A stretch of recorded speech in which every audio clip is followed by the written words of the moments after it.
Yeah, no. This one we have to actually take it seriously and not like goof around and like we normally do. Like this changes the face of America for the next 50 years easily. Yeah, this is bad. This Right. was a bad call. So I think today we are, and this might be a 2 week thing. Possibly hopefully nothing this is wishful thinking. Nothing insane happens in the 7 days from today, so we can continue to have this very serious conversation about this I don't know why you very would much even say serious that. bill. Like, it's Uh, just gonna get that, crazy. And I mean, that's whatever what I said. develops out of this itself is probably gonna be nuts. I mean, just as things Yeah, start to actually get implemented and stuff, and right. people start reacting, as people start realizing what's actually coming down the pipe, I think it's gonna be wild. Exactly. But again, like I said, wishful thinking. So this might be a 2 week stream that we're going to continue this. So there might not be as we try to keep a new topic every week, try to cover that week's live events or anything. But this is so astronomical. I think this might be a thing that we talk about for a long time. And 100% as you've said, the repercussions from this very bill are going to be massive, massive, massive, massive. So, without any further introduction, today we're going to focus on the one big beautiful bill called HR1 Sorry, it's that not has funny, just but you do that every time. yeah. Yeah. I'm sorry, I have an accent. That's not an accent. That is an accent thing. I have a hard time saying the B word. Is it? Okay. Yes. All right. Yes. All right. I have issue with that word, and then I Okay. also have issue with saying three. People keep saying I say three. Like I'm saying three. I think you're just Fuck off. trying to call. Can I do my introduction? I think you're just trying to call the bill the Big Beautiful William. That's what I think. Or it's just Donald Trump's will. That's what. Like you know what? Like even though I said the wrong word, I've said the wrong word. I've said the wrong word, but it is still very much accurate because this is Donald Trump's willpower coming into existence. Like, I don't even think the people that said yes to this bill, maybe aside from Mike Johnson, they don't even want to sign up for this bill because they've officially signed death warrant to their political careers. I mean, how ridiculous was Lisa Murkowski? Like, yeah, like it's just like the most cowardly bullshit. Just being like, oh, I got like some okay things for Alaskans, but hopefully when it goes back to the House, they change it a lot. Like, they're not going to. Like, oh, that was do you know who runs the House?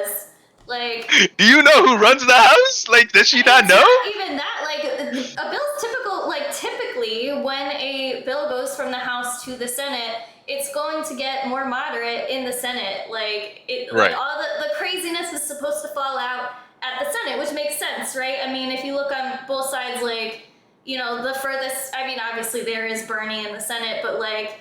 It's a very small group of super progressives in the Senate. It's a smaller group of like super crazy MAGA in the Senate, as opposed to like your Nancy Maces and people that you have in the House. Like it's supposed to bills are supposed to relax a little bit, and the general rules they relax a little bit once they get into the Senate. But this one at time, the Senate was like, what if we made this worse?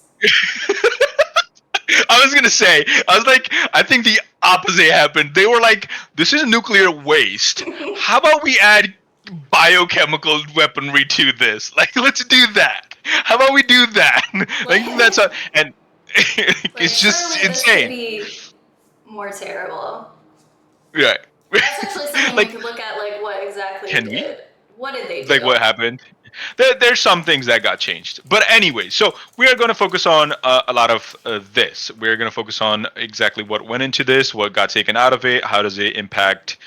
And it is a massive bill. It's 1,000 pages, unless you do this for a living, which I do not, and we do not.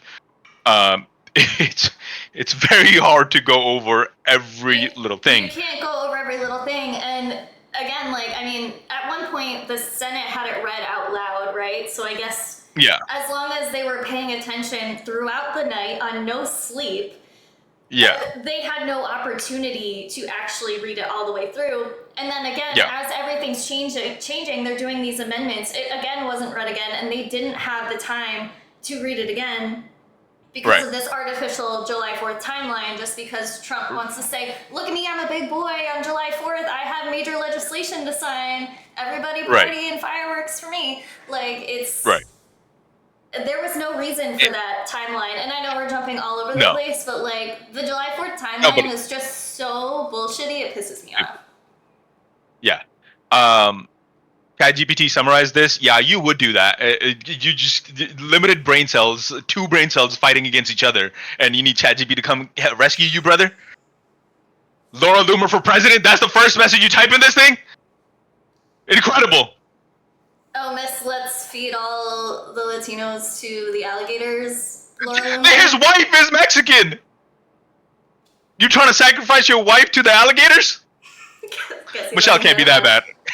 Michelle can't be that bad. No, but anyways, I still haven't done my introduction. So we're gonna focus on this.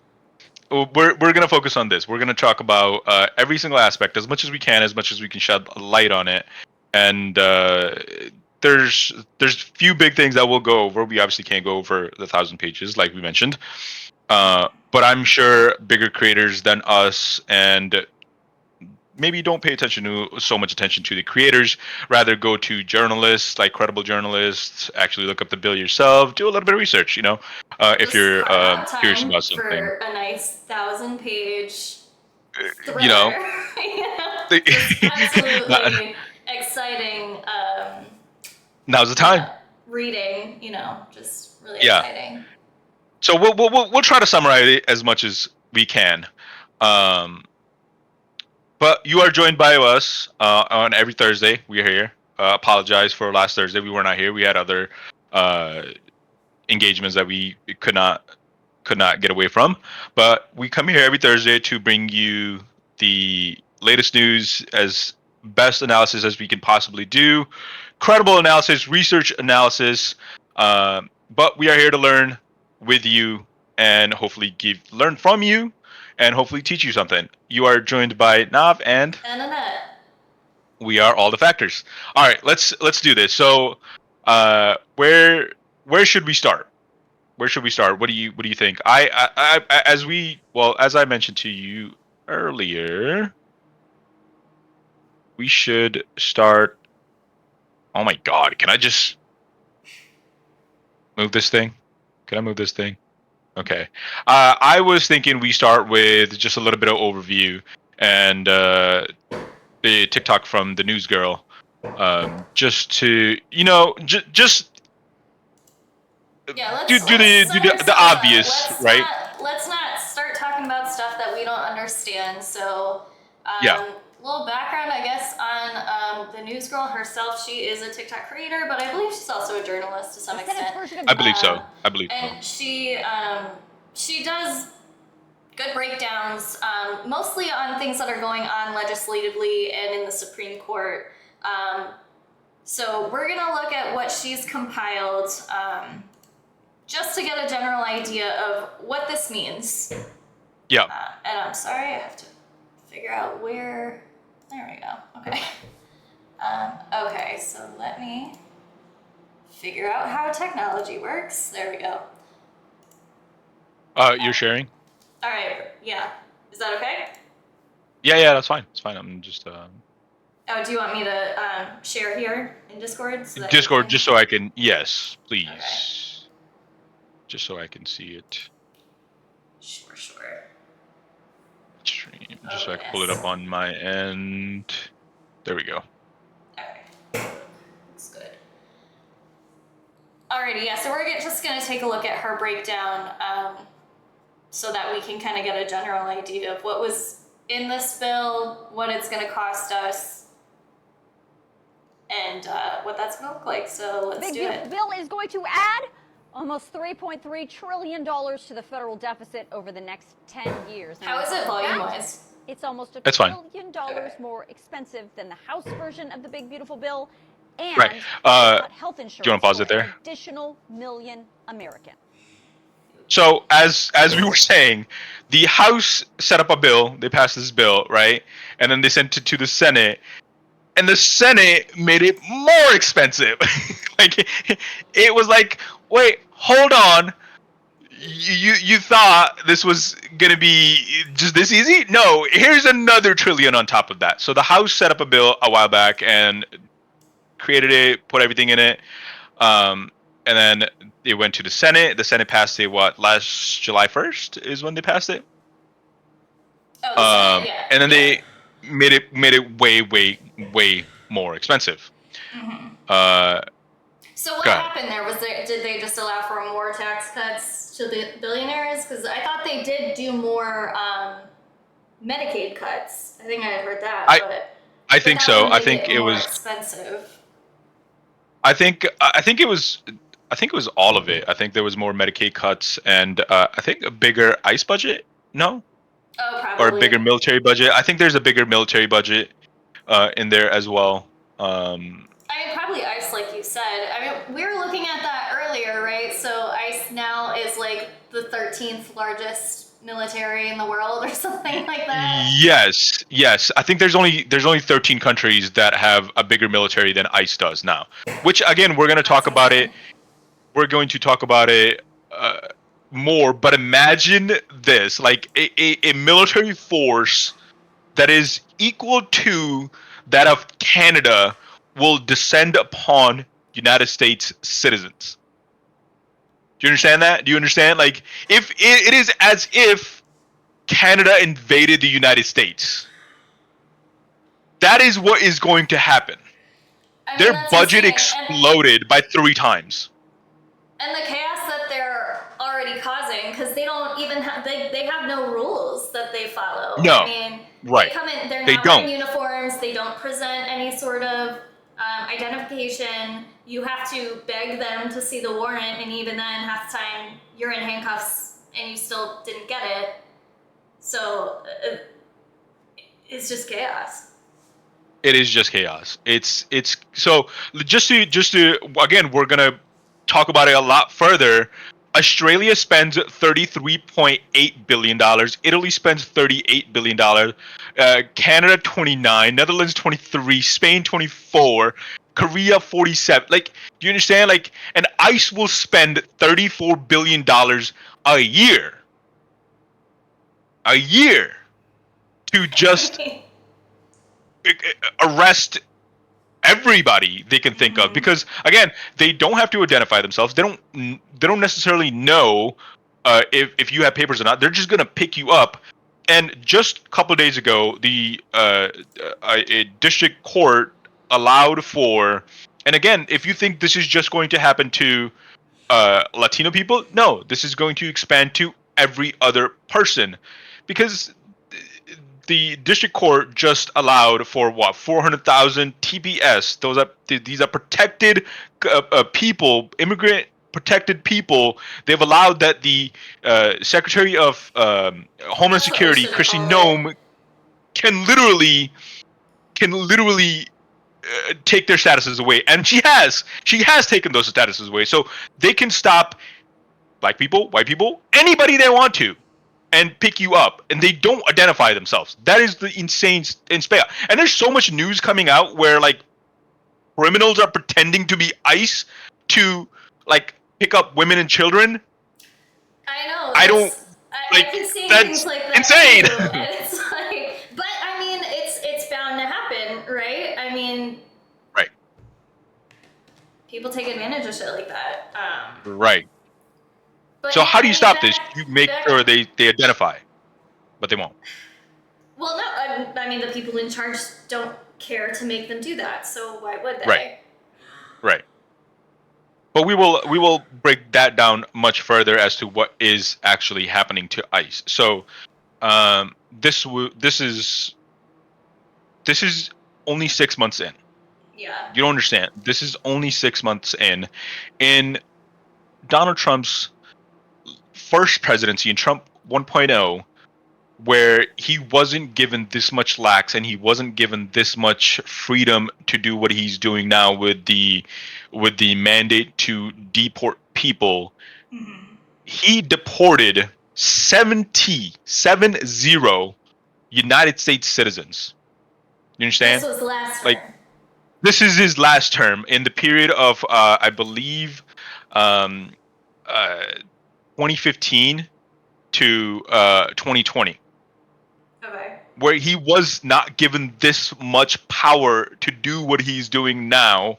He deported No, I mean, this 70 wasn't even people. a major part of. I mean, what people Do you were understand? talking back then. Right. That's This is crazy. that was United States citizens I'm talking about. Now that he has this much power, there's going to be if you think you are safe, you are not. And they're already working on a national database for immigrants and other people that have naturalized. And on top of that, they're going to set up a office where they can denaturalize people like me. And like you, it does not matter if your parents and grandparents were born in this. When the denaturalization process happens, it can happen to anyone. Well, right. I mean, You understand? It can happen to anyone. Does not matter. If that wasn't the case, they wouldn't be stopping people on entry or re-entry to the United States after just going on vacation or something and saying let me look at your phone and Right. detaining you for not detaining like ICE is, but detaining you for an hour at the airport or whatever to ask you about the JD Vance meme on your phone or whatever. Right. That is a real thing. You had a meme of the vice president and that person got detained. And I'm pretty sure, was he sent back? He was sent back, right? I believe you're right. I would have to look, but this is the country that you live in now. Anyways, we will go much deeper detail. But God, let's finish this one. We're not going to follow a tangential timeline. We're going to pop all over the place. It's very much a we got 18 seconds into this 4-minute video about what's actually in this bill. All right, let's go. Wondering, yes. Despite all of that, Republicans are absolutely still planning to pass this bill in just the next few days, and I'm going to tell you exactly how they're going to do it in a second. But first, let's talk about this new price tag. The nonpartisan Congressional Budget Office just put out the new CBO score for the Senate's version of the big, beautiful bill this morning. It says, overall, the Senate's version of the bill will add almost $3.3 trillion to the federal deficit over the next 10 years. The House version would have added $2.4 trillion over that same 10-year period. The CBO report also found that the Senate version of the bill would take away health care from almost 12 million people in this country over 10 years. That's about 1 million more people than the House version of the bill. And no, the CBO is not talking about illegals losing their health care. The CBO report said of that nearly 12 million people, the Senate version would take health insurance. That number's changed, by the way. 1.4 million people without verified citizenship.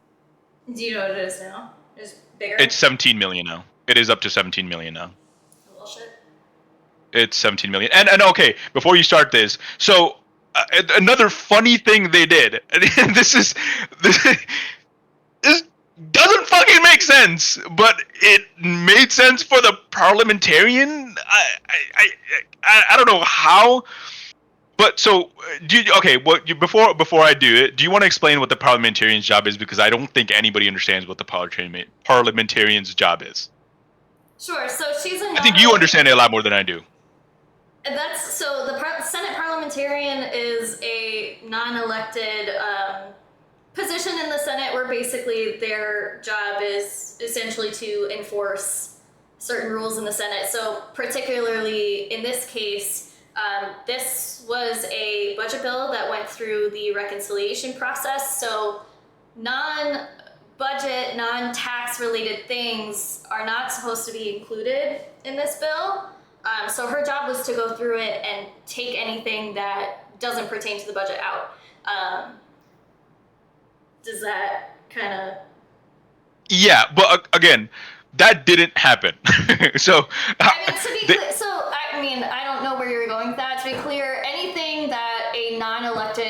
bipartisan does can be overruled by the body, by Congress. I mean, it's not like they're like a president of the thing who can decide whatever they want. Obviously, the elected members are going to be more influential, but her job is basically to keep it on track. So she should have that power, but it sounds like she either didn't enforce it or got overruled. Overruled, yeah. But I feel like the only people that respect her at all are the Democrats, because they were like, well, the parliamentarians said we couldn't do it, so can't do it. The Republicans, on the other hand, they just don't give a shit, right? No. And then that was my point. They just don't give a shit. Like that was my whole thing. They don't give a shit to the point of this, right?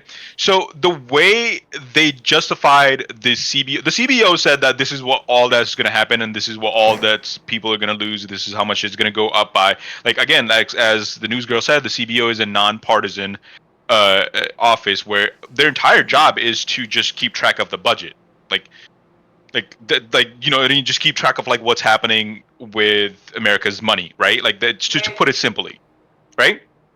Okay, well, so this is what the Republicans did. They go, well, technically, we're not going to increase the deficit, which they are, but the magical math of the Republicans, of the United States Republican, is, well, we're not introducing anything new. We're just continuing what was already there in terms of tax cuts, right? So they're saying like, well, we already have the tax cut, which is the TCJA, that the tax cut the tax code that you are currently in right now is Donald Trump's first term tax cuts. Mm-hmm. These tax cuts will expire at the end of this year. So when people talk about like, well, why am I paying more in taxes, or why do I have a lot more money? Well, you have Donald Trump to thank for that, because these are his tax code and his tax policies that you are living through right now. Right. So they were going to expire this year. Just it being extended, I mean, are we so basically what they say?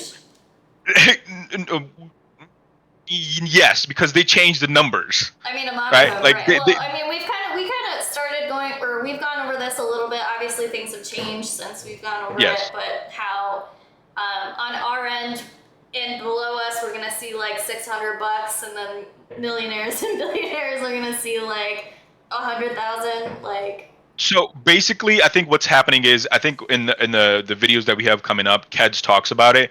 The people that earn the bottom 20% of Americans, people that are earning less than $18,000 to $20,000, are going to pay $800 more in taxes.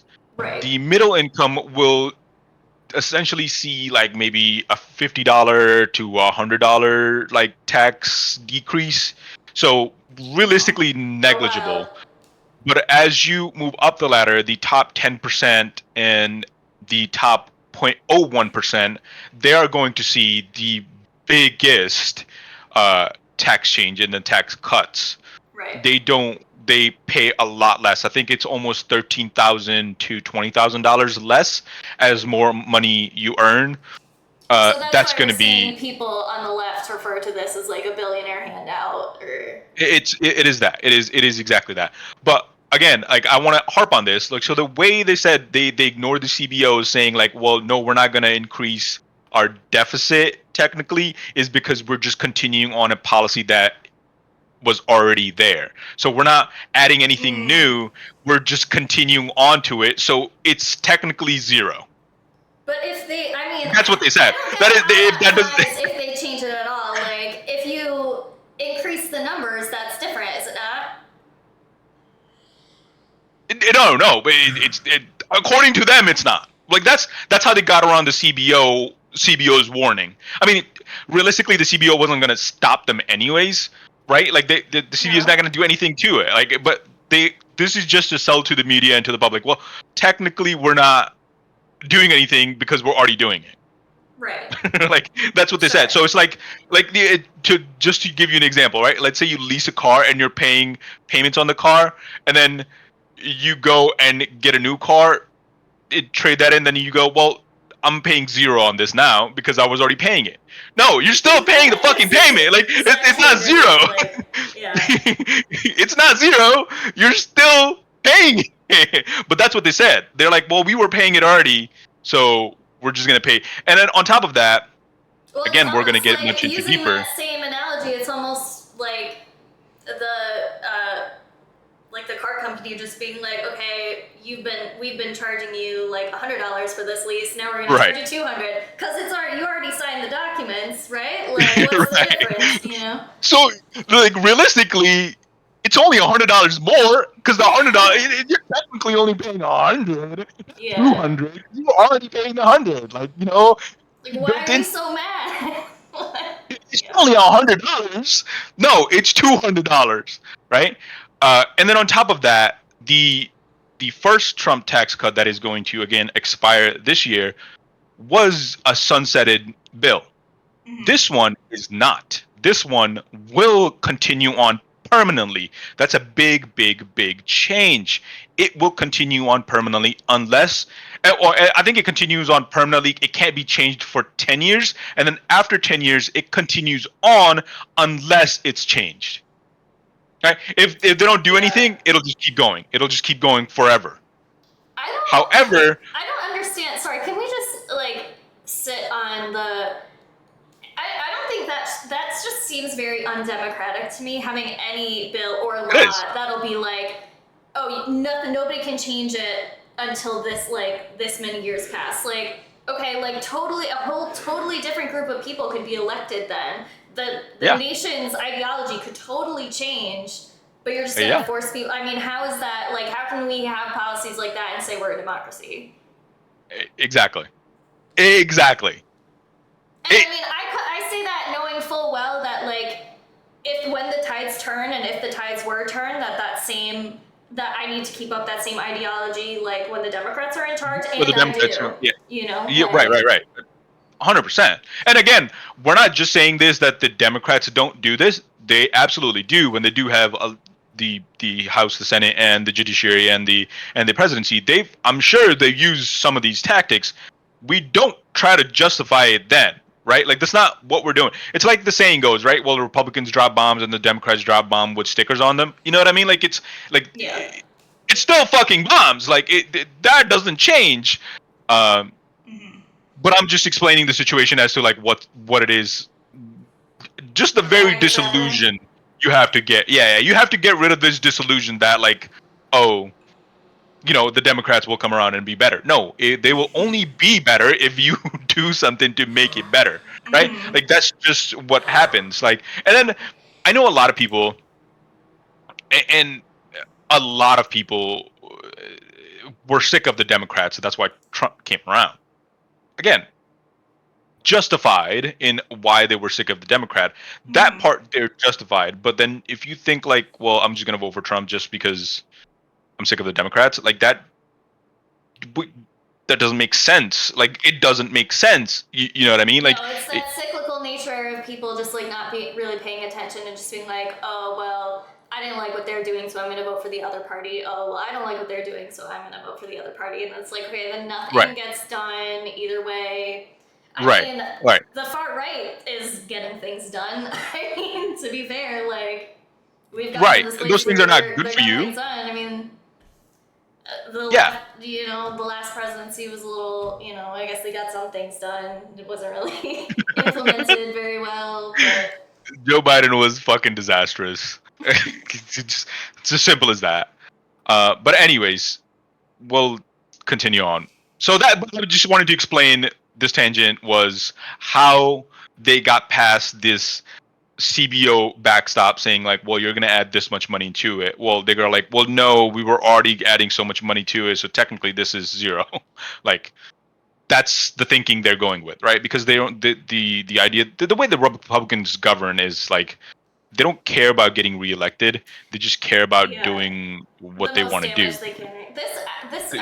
funny, like, the logic here reminds me of the same similar logic to the birthright citizenship decision, where in her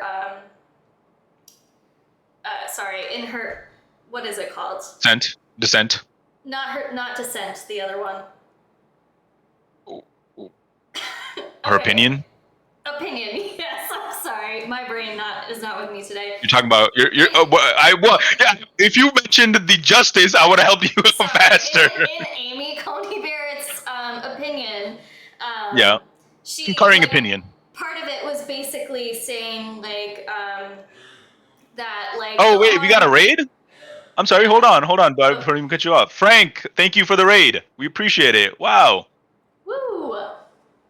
But basically, she said that the harm caused like to the I guess to the party in the case, like that can't be applied to.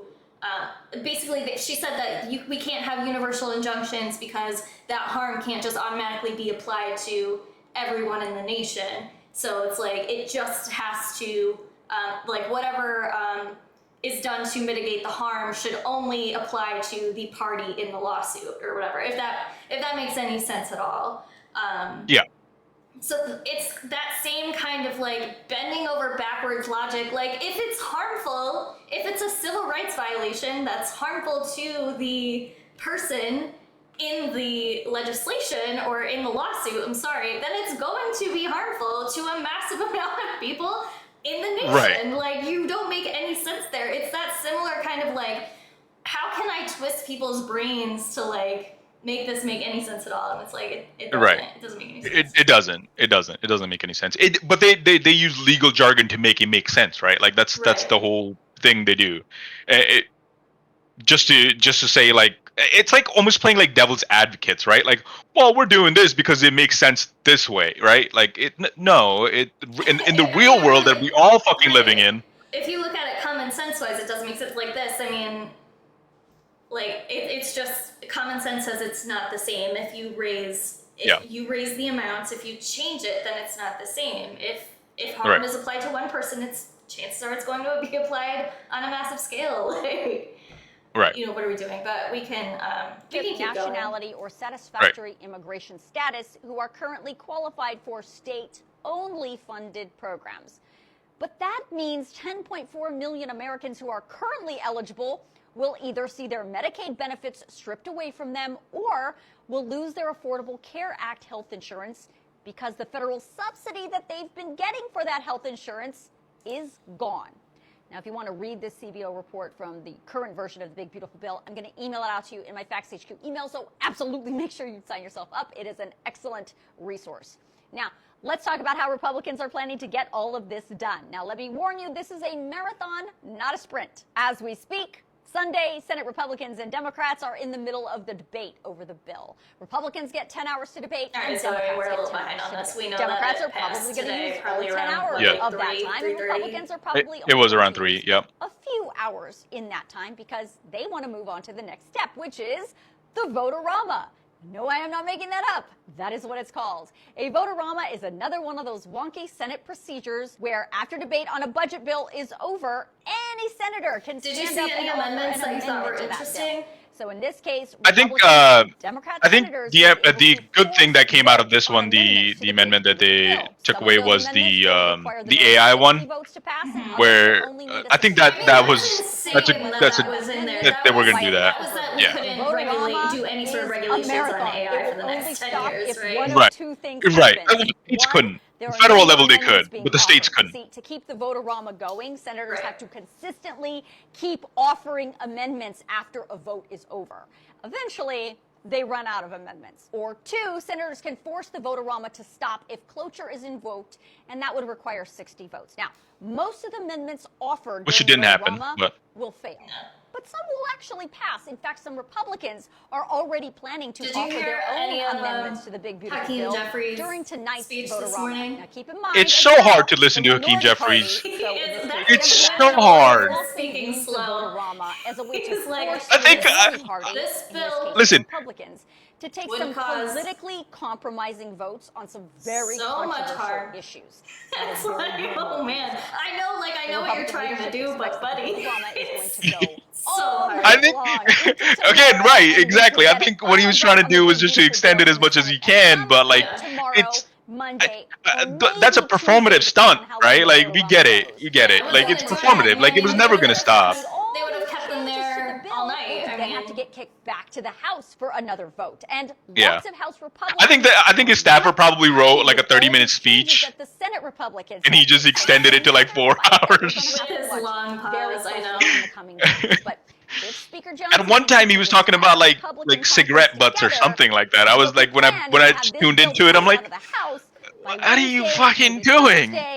And then to President Trump's desk for signature. When I tuned in, he was talking about the word flummox. July. He's just like, flummox. I can't spell it, but I know what it means. It's like, okay. I'm sorry, I have this all messed up. It's hard to listen to that guy, man. He has no charisma. No. Like, I feel like at least Mike Johnson is zesty as hell. You know what I mean? Like, Hakeem Jeffries he is so fun. Just the amount of like. All right, sorry. Again, hopefully the children are here. Hopefully no children are here, but the amount of like dick sucking Mike Johnson does is just astronomical.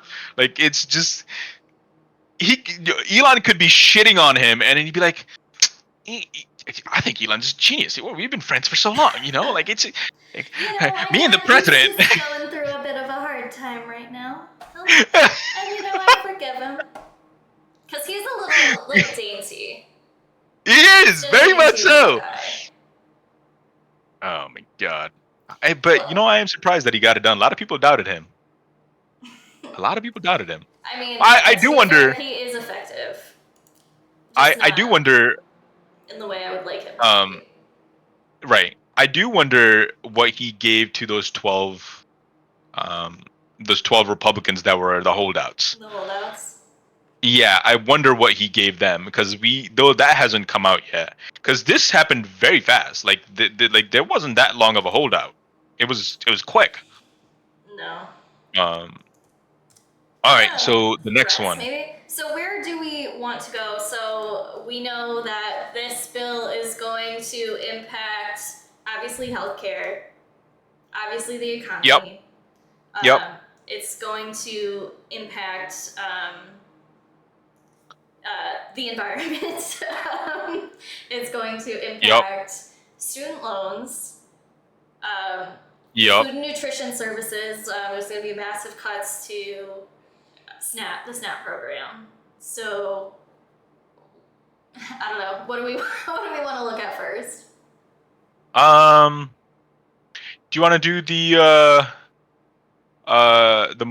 more perfect union? Do you want to do that one? Just to see who the people that this bill is going to actually impact, and then we can kind of go deeper into it.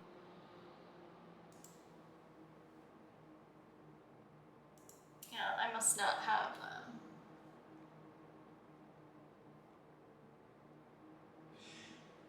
It's like further up at the top.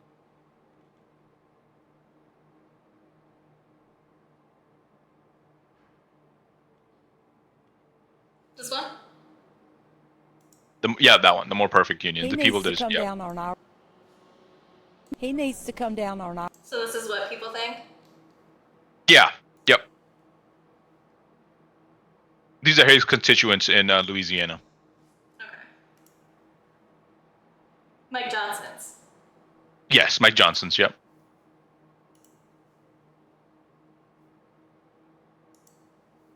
Our level and live like we do, he wouldn't survive, I'm afraid. Do you have Medicaid right now? Yes, I do. Yes. Yes. Yeah. Yes, I was just approved a few weeks ago. There's this narrative that a lot of people on Medicaid are lazy. Do you feel that's accurate? No, 40% of his constituents are on Medicaid. No, I'm not lazy. I try to get a hustle as much as I can. No, I think they just can't help themselves. Well, no, because I work.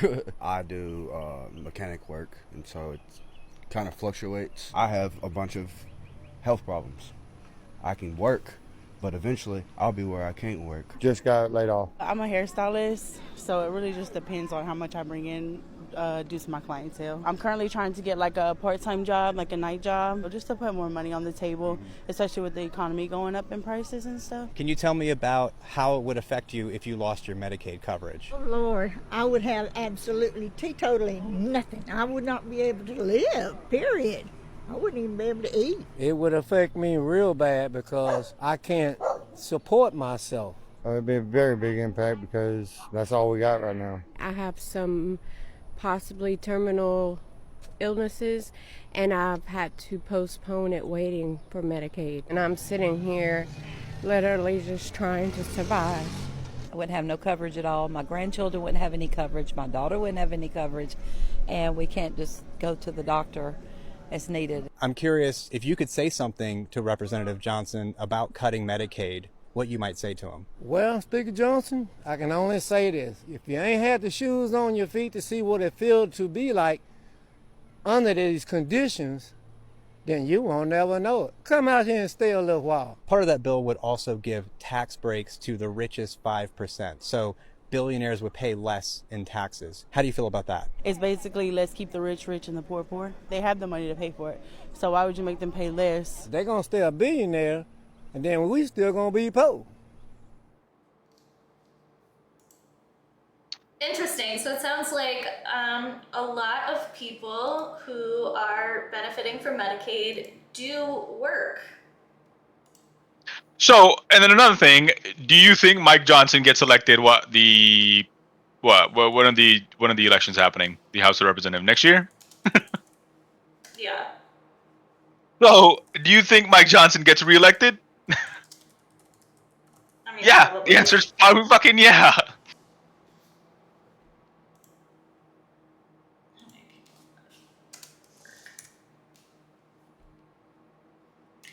So roughly 64% of adults on Medicaid work either full or part-time. Right. So these work requirements, what are they doing for us other than creating a bureaucratic backlog? Because as somebody who's worked in a DSS before, Yeah. in order to enforce work requirements, they're going to have to. However, I mean, I don't know if it was in the bill, like how often people are going to need to check in and prove that they work, but basically, probably online, to give them the benefit of the doubt, people are going to have to submit pay stubs online, and then a caseworker is going to have to review that probably quarterly. So DSS is going to have to hire more people to do that because that's a huge burden. And considering 64% of these people already work, that sounds extremely wasteful to me. And Yeah. I know that they're not going to expand the budgets of these DSSs, so where are they going to take it from? My guess would be they're probably going to take it from the people, like, if we're looking at like protective services, adult protective services, child protective services, there are people that work within that who don't do the investigations. They do the follow-up work with like the families and the people, and they implement the any resources that these families or people need to get out of their situations. I assume those are the people that would get cut. I 100%. I think there's going to be cuts to healthcare across the board. I mean, there's so many people putting out TikToks and content of just showing how many hospitals are going to close. You know, just insane amount. And majority of those hospitals, guess where they are? They're in red states. Mm-hmm. And they're in rural areas. Connecticut's not losing any hospitals. Massachusetts is losing one hospital. Mm-hmm. One. Right, Oklahoma, Idaho, like they're losing insane amount of hospitals. I think I sent you a TikTok as well. That shows a list, a literal list of how many hospitals. It's hundreds.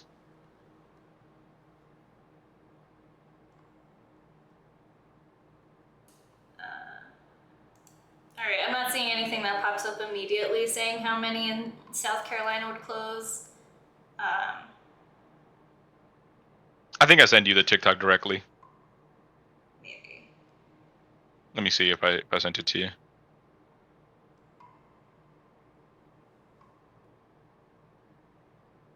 No, I didn't. Mm.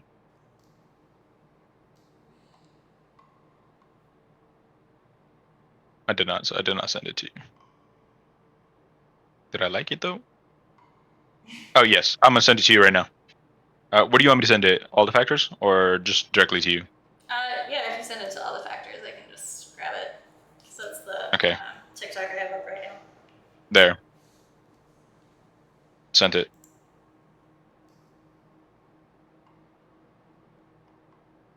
Again, this is just a random creator. It might not be a credible. It might not happen. And then she is saying it's only some. You know, it's not guaranteed. But just look at the states. Look at Kentucky. I did see this. I don't think South Carolina was on this list for some reason. I think it was missing, but I don't think it's a full list. But just sure, if this is true, 35 in Kentucky. 35. 33 Louisiana. Massachusetts 1. Texas 15 hospitals. Like, that's insane. Oklahoma 21. The only state that voted completely red is losing 21 hospitals. You understand? Like that is insane. That is insane. The impact. We're not talking about a clinic here closing. Do you understand? We're not talking about like one doctor going away. No, we're talking about a hospital that services hundreds of people probably daily. right. I mean, these hospitals need Medicaid to function because I mean, their populace does tend to be poorer. I mean, that's not an outrageous opinion. It's just people in rural areas have less economic opportunity, so a lot of them do tend to be more often on Medicaid or other assistance. So these hospitals, like you said, they will go under with such a significant cut to the program. And on top of that, it's not even just the people like you can say, oh, well, these people were relying on the government's or whatever. Well, what about the doctors, the nurses, the lab techs, the janitors that work there, the electricians that work there, like the receptionists that work there? Like all those people have just now lost a job. Jobs, yeah.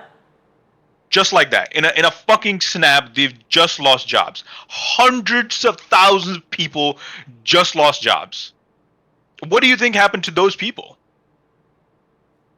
Where do they go? Right. I mean, they're gonna have to. They'll probably they could end up on assistance part-time or for at least a short period of time as well. I mean, again, it's like, how does this save any money? And I mean, I guess we could segue into. We have a funny little video just to kind of prove a point about what happened. I think it's better if you do KEDS. If you do KEDS first. Okay. Yeah, let's do KEDS first because it kind of goes into many it. TikToks, we look like people who get our news from TikTok, but it's just because it's a TikTok doesn't mean it's credible news. We're watching credible people that is their life. Like KEDS is literally somebody that went in front of a senator, like a Senate hearing to do this. She writes professionally. She's an actual economist. Just because she makes TikTok, it's just a medium of information. If you look at something and go like, you're watching a TikTok? Are you fucking? Nobody's fucking reading a goddamn books every time. Like what the fuck is wrong with you? Like, if that's what your thinking is. All right, let's see what she has to say. Oops. Oh, you have it on mute. Republicans in Congress. One, it adds over $3 trillion to the debt. Two, it passes a $4 trillion tax cut, which is bad economic policy. But the really awful part of the bill is part 3, how much it cuts in social services that go to low and middle income households. It's quite devastating.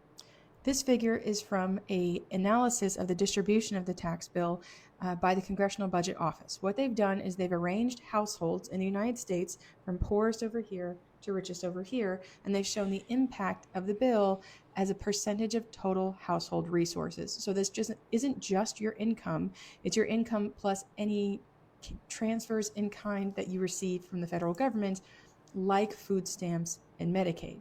So The light green is the change to taxes. This is cash you're going to get back from the federal government, and it's expressed as a percentage of income. So the top richest households, this is about 12.5 million people, they're going to see a 2% bump to their annual income, mainly through getting back more in taxes. And here's the bump kind of falling down. But this dark green that starts to appear towards the bottom and gets really large, that's the amount from changes to in-kind transfers from the federal government, like Medicaid and food stamps. So basically, the poorest 12.5 million households in the United States are the most affected by the legislation, quite viciously, because so many people are going to get kicked off of Medicaid and food stamps. Here's the same chart expressed as just the dollar amount of how much households gain or lose not relative to their income. So the last chart was a percentage. This one's the dollar amount, and you can see just how skewed this legislation is and how much it. Okay. Kind of to go back to what we were talking about, I understand what she's talking about. You understand what she's talking about. But again, this makes it easier so you guys understand what she's talking about, right? We obviously can't do this much because we don't have time. It's too bad her caption, or not the caption, but the caption is over the title of this graph. Right. It's unfortunate. Yeah. But look at this. Just look at this. This is the dollar amount. So the light green, the lime green is the amount that you are going to get back from the government. So the highest is, just so you people listening to us don't think we're fucking only TikTok brains. Actually understand this. I'm just saying that's what people say. But I'm just saying, the highest is the highest earners in the United States. They are going to get back almost $13,000, up to almost $15,000 in some cases, back per year. The darker green bar is the amount you pay back in the amount you're going to use in like federal subsidies, if you want to use it just that way, like the federal tea you're using, right? Is that the best way to say it? Sure. The federal tea that you're going to rely on. As you see this, right? Like the highest earners still suck the fucking government, while the lowest income people don't get shit, but they get screwed regardless. Yeah, it's about the same right? there, isn't it? Exactly. And then if you look at the middle income group, you can ignore, like after the 6th percentile, like those are comfortable people. Those are rich people, right? Yeah. Like those are your top 20%. Like that's where it starts. Like you don't, that's not your middle income right there. That's not middle income around the 6th, 7th, 8th, 9th. Like those are your upper class. What are like these are upper class. $15,000 for? They're billionaires. They're literal billionaires. Right? But if you just look at the second class get screwed, that's still your low income. Even if you're arguing, right, that the billionaires need to not be taxed that bad because you actually believe in trickle-down economics. Right. What's the justification for $15,000 to a billionaire? Like, you think they're going to get that $15,000 and say, okay, I'm going to open another branch of my company? Like, you can't do that with that. Like, they're not going to hire anybody. They're not going to generate, like... They're doing none of that. They're not doing anything with it. They're just going to keep it.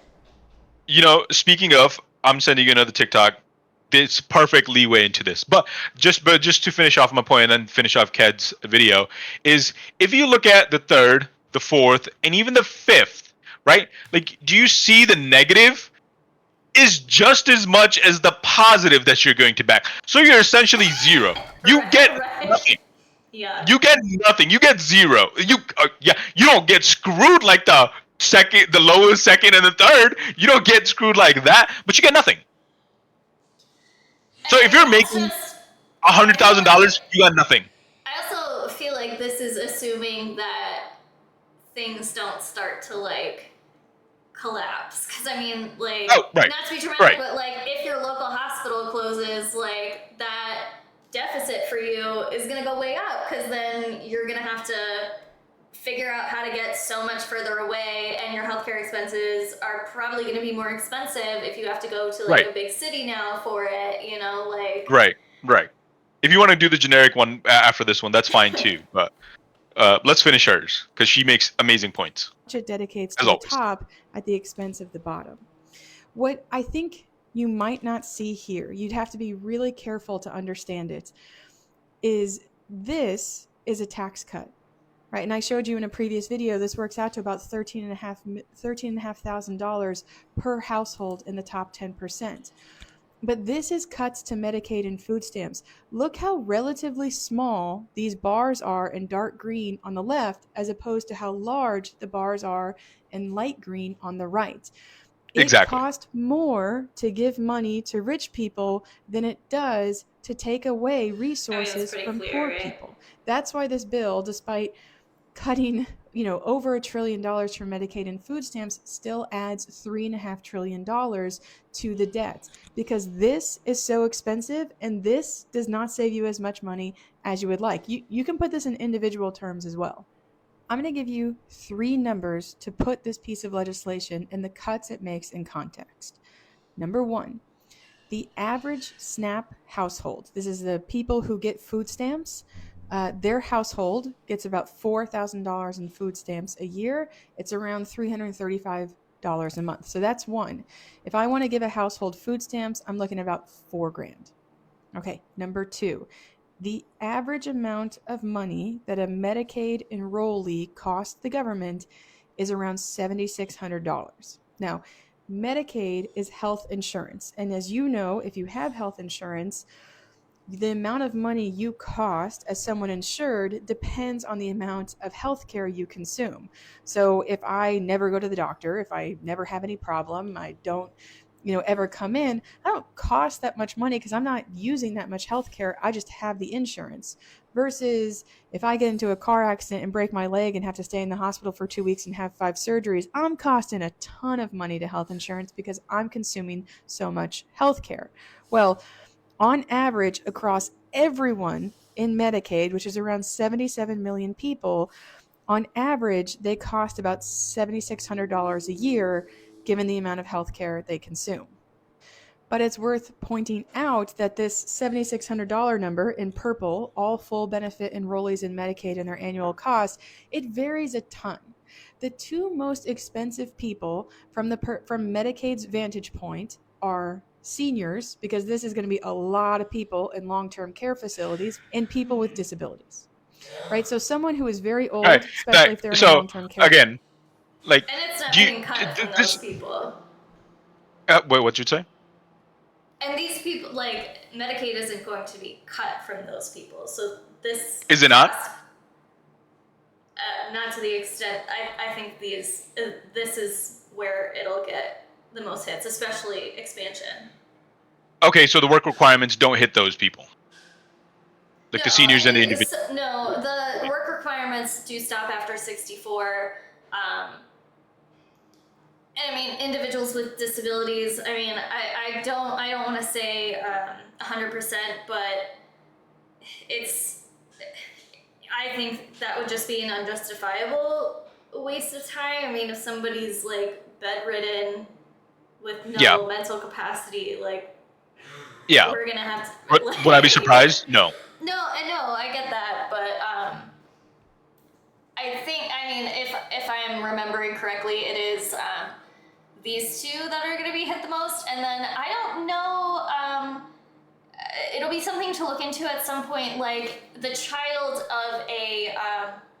If they determine that an adult is able-bodied and should be working, like, does that impact, like, does the work requirement, like, impact the children in any sort of way? Like, if the parent is supposed to meet this work requirement but isn't, like, I mean, I doubt it. That would be extreme, but also, like, the whole bill's extreme, so who knows? But I don't want to spread misinformation, so that is something I would need to look into again.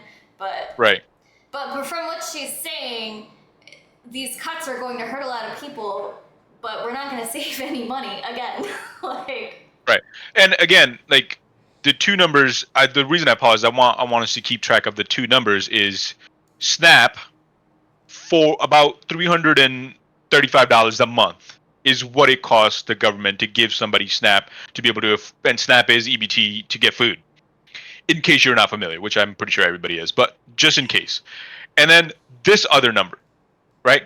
This is your health insurance. So it costs the government about $7,600 a year to provide coverage. And her example is like if you're healthy, you don't use it. You don't use that full 7,500 amount is what she was trying to say. Like if you go to a doctor one time, you're using like what, like $200, $400, whatever. Right. You know what I mean? Like you're not using that full 76. But if you are a senior or individual with individual with disability, or you get hurt, then you use more of that. Mm-hmm. But again, those two important numbers is the $335 per month, and then comes out to about $4,000 a year, and then the $7,600 for the full year. Go ahead. Facility, and someone who has a lifelong disability, they cost a lot of money. They have, you're talking about $18,000 a year that they'll cost in Medicaid. Children, on the other hand, $3,000 a year. Doesn't really cost much to insure them. Adults, about $5,500 a year. This separate set right here, this group in green, this is the most important sets. These are called the ACA expansion adults. When the Affordable Care Act raised eligibility for Medicaid in terms of the income cutoff, it basically said we're going to meet the bottom of the private health insurance market by bringing up the top of the public health insurance system. A lot of states opted not to do this, but most of them opted to come in, and the people who are brought under coverage are called the ACA expansion adults. They cost about $6,500 a year. What's important about this group of people is that this will be the group that loses Medicaid under the legislation, about 12 million of them, and if you'll notice, they cost $6,500 a year. The last number you need to know is $13,574. That's the average amount of money that the top 12.5 million richest households in the United States will get back from the tax bill. $13,574 a year. Can I just add something a little bit? So, like that, so I'm not supposed to say like too many details about like my work, but like, so I work with like programs that relate to like that Medicaid expansion kind of group. And it's like, this is like one of those things where it's like, no, maybe a certain group may not fully lose coverage, but they're still going to lose a lot of benefits. So like an example, like this bill will still cover, pregnant women will still be covered under Medicaid. But one of the programs that I like review data for is a program that makes sure that pregnant women who are on Medicaid are connected to the local health department so that the health department can make sure that they are getting, they're connected to prenatal care. So Medicaid, like, sure, is still there to cover like the birth and all that sort of stuff, but like everything in between, like so many people are gonna fall through the cracks just because of the Medicaid expansion being taken away. Right. I mean, I don't know like fact how that's going to lay out, but if there's cuts there, like these programs are gonna get hurt. It's just bottom line. Sorry, did you want to say something about like that actual number? Yeah. Again, so the people that are losing the coverage, the number that it takes, the average number was 76. The people that are actually the expansion adults, they use less than the average, about 65, right? Mm-hmm. So if you just assume they have SNAP and the Medicaid, that comes out to what, about $10,000 a year to fully insure those individuals. We are sacrificing $10,000 just so we can give $13,574 back to the billionaires that don't need it, mind you, that don't need it. Mm-hmm. And aren't gonna do anything just to with take away. So again, right? They're not gonna do anything with it.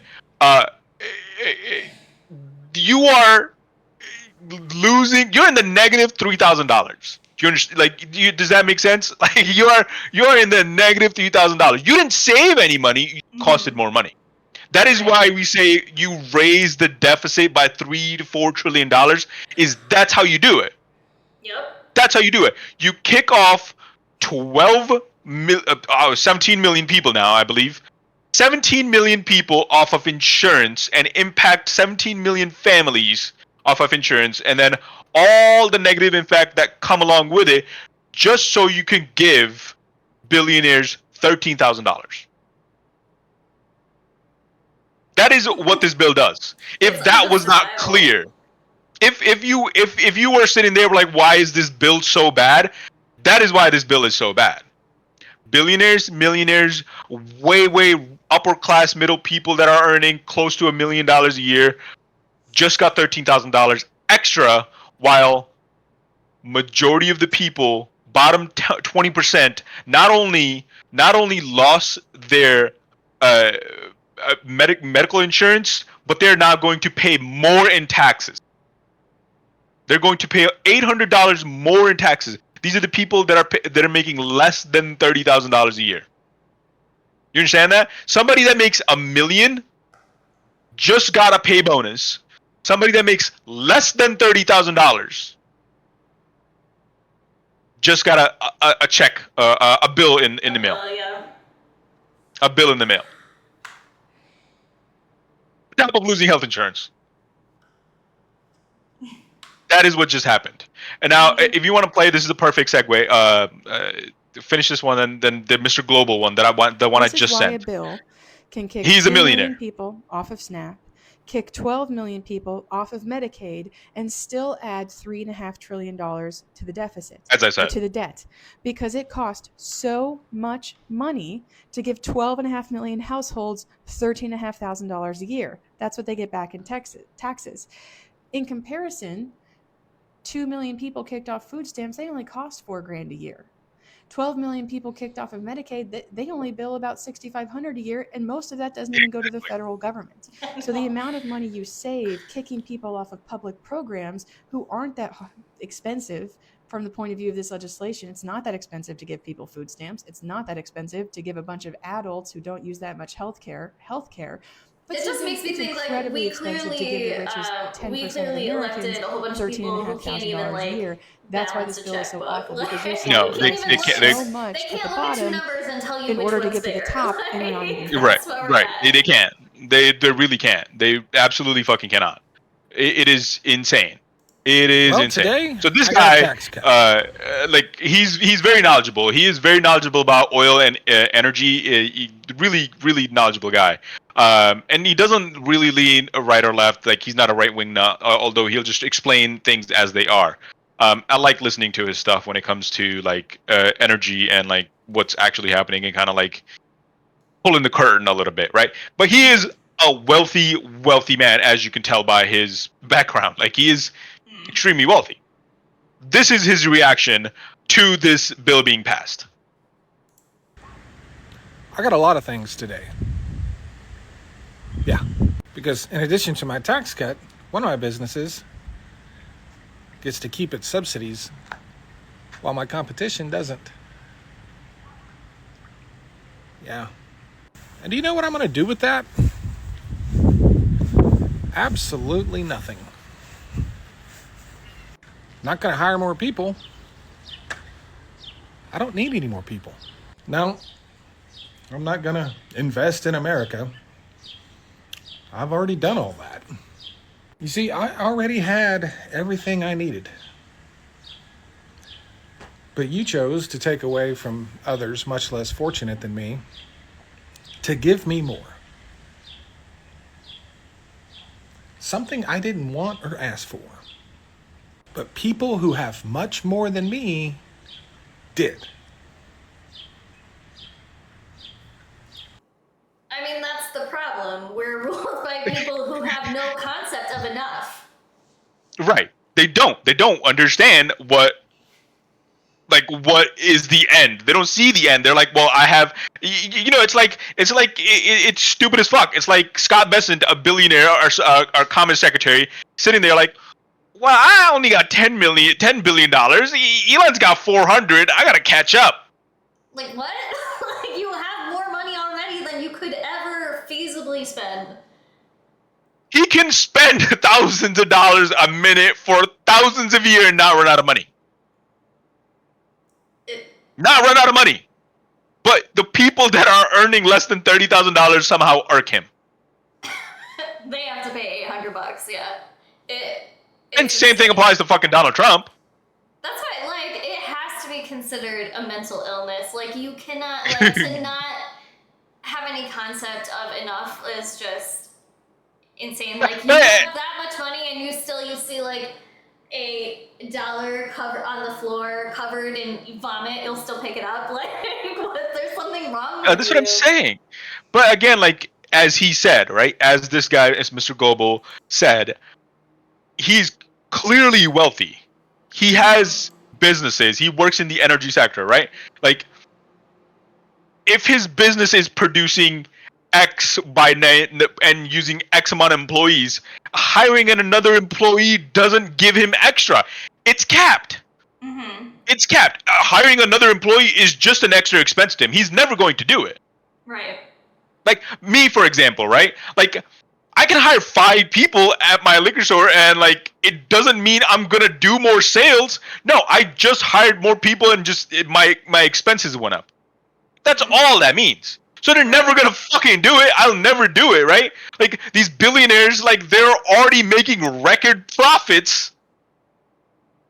Right. They're not going to do more. It just doesn't fucking make sense. But if do you want to move on to the generic RDAT? Is that the one you want to pull up next? Yeah, we could round out like the impacts on healthcare with that, and then we can move on to ICE. Topic. Yeah.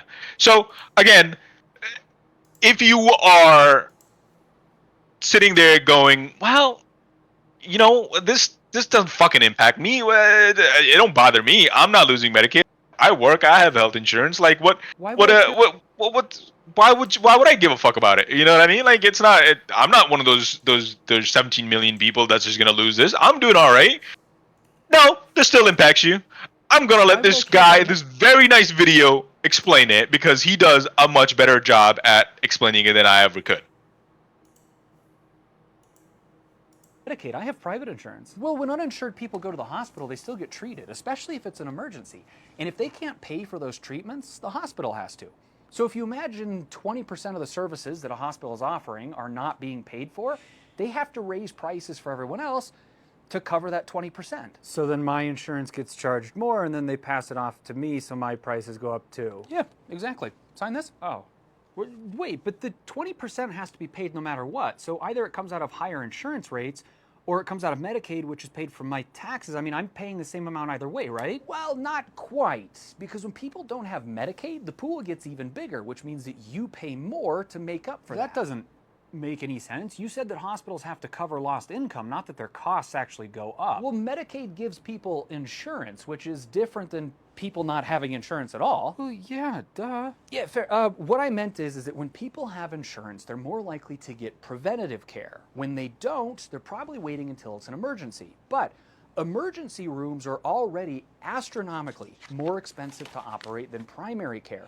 And on top of that, people are now coming in with more complicated problems that require more expensive services, which cost hospitals even more money, so then the pool gets bigger. And then on top of that, you have to think about what happens when hospitals start closing. I have to drive further to get medical care. Maybe, but I mean, think about this. Even if you're in a nice area, some hospitals, especially in rural areas, have a higher percentage of patients that use Medicaid. And if they're not getting paid from Medicaid, they probably can't stay open. Then those hospitals probably shouldn't be open. If they need a government handout to be profitable, well, it's not a handout. Those hospitals are doing the exact same services as other hospitals. It's just due to who their patients are, the insurance that's reimbursing them is Medicaid. If they close, that means that there's more people in my emergency room the next time I fall off a ladder? A ladder did that to you? Oh, yeah, well, I fell on a pipe. Oh, okay. Well, I mean, it's everyone's emergency room. The thing is that those hospitals are competition. Hospitals want to make money too, and if they don't have competition, They're going to raise their prices. So even though I have private insurance, kicking people off Medicaid means that you're doing work that you're not being compensated for. So you need to raise your prices, which means passing that on to my insurance company, who then passes it on to me, which means I have less money. It also means that I drive further and wait longer for probably more rushed medical care. Yeah, okay. And you just had to tell me about this before you could sew me back up?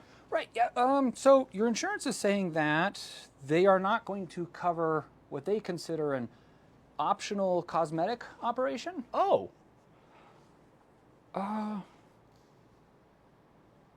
Yeah, I can make that work. Do you think they'd at least let you close this up? Why would I care about medic? Yeah, I mean, Does that make sense? It's so straightforward, and it's just Right. like, I especially love the part about the preventative care, because, Right. like, it's so true. Like, if people could just see the numbers, like, looking at hospitalized, especially emergency room numbers, like, it's insane. People will.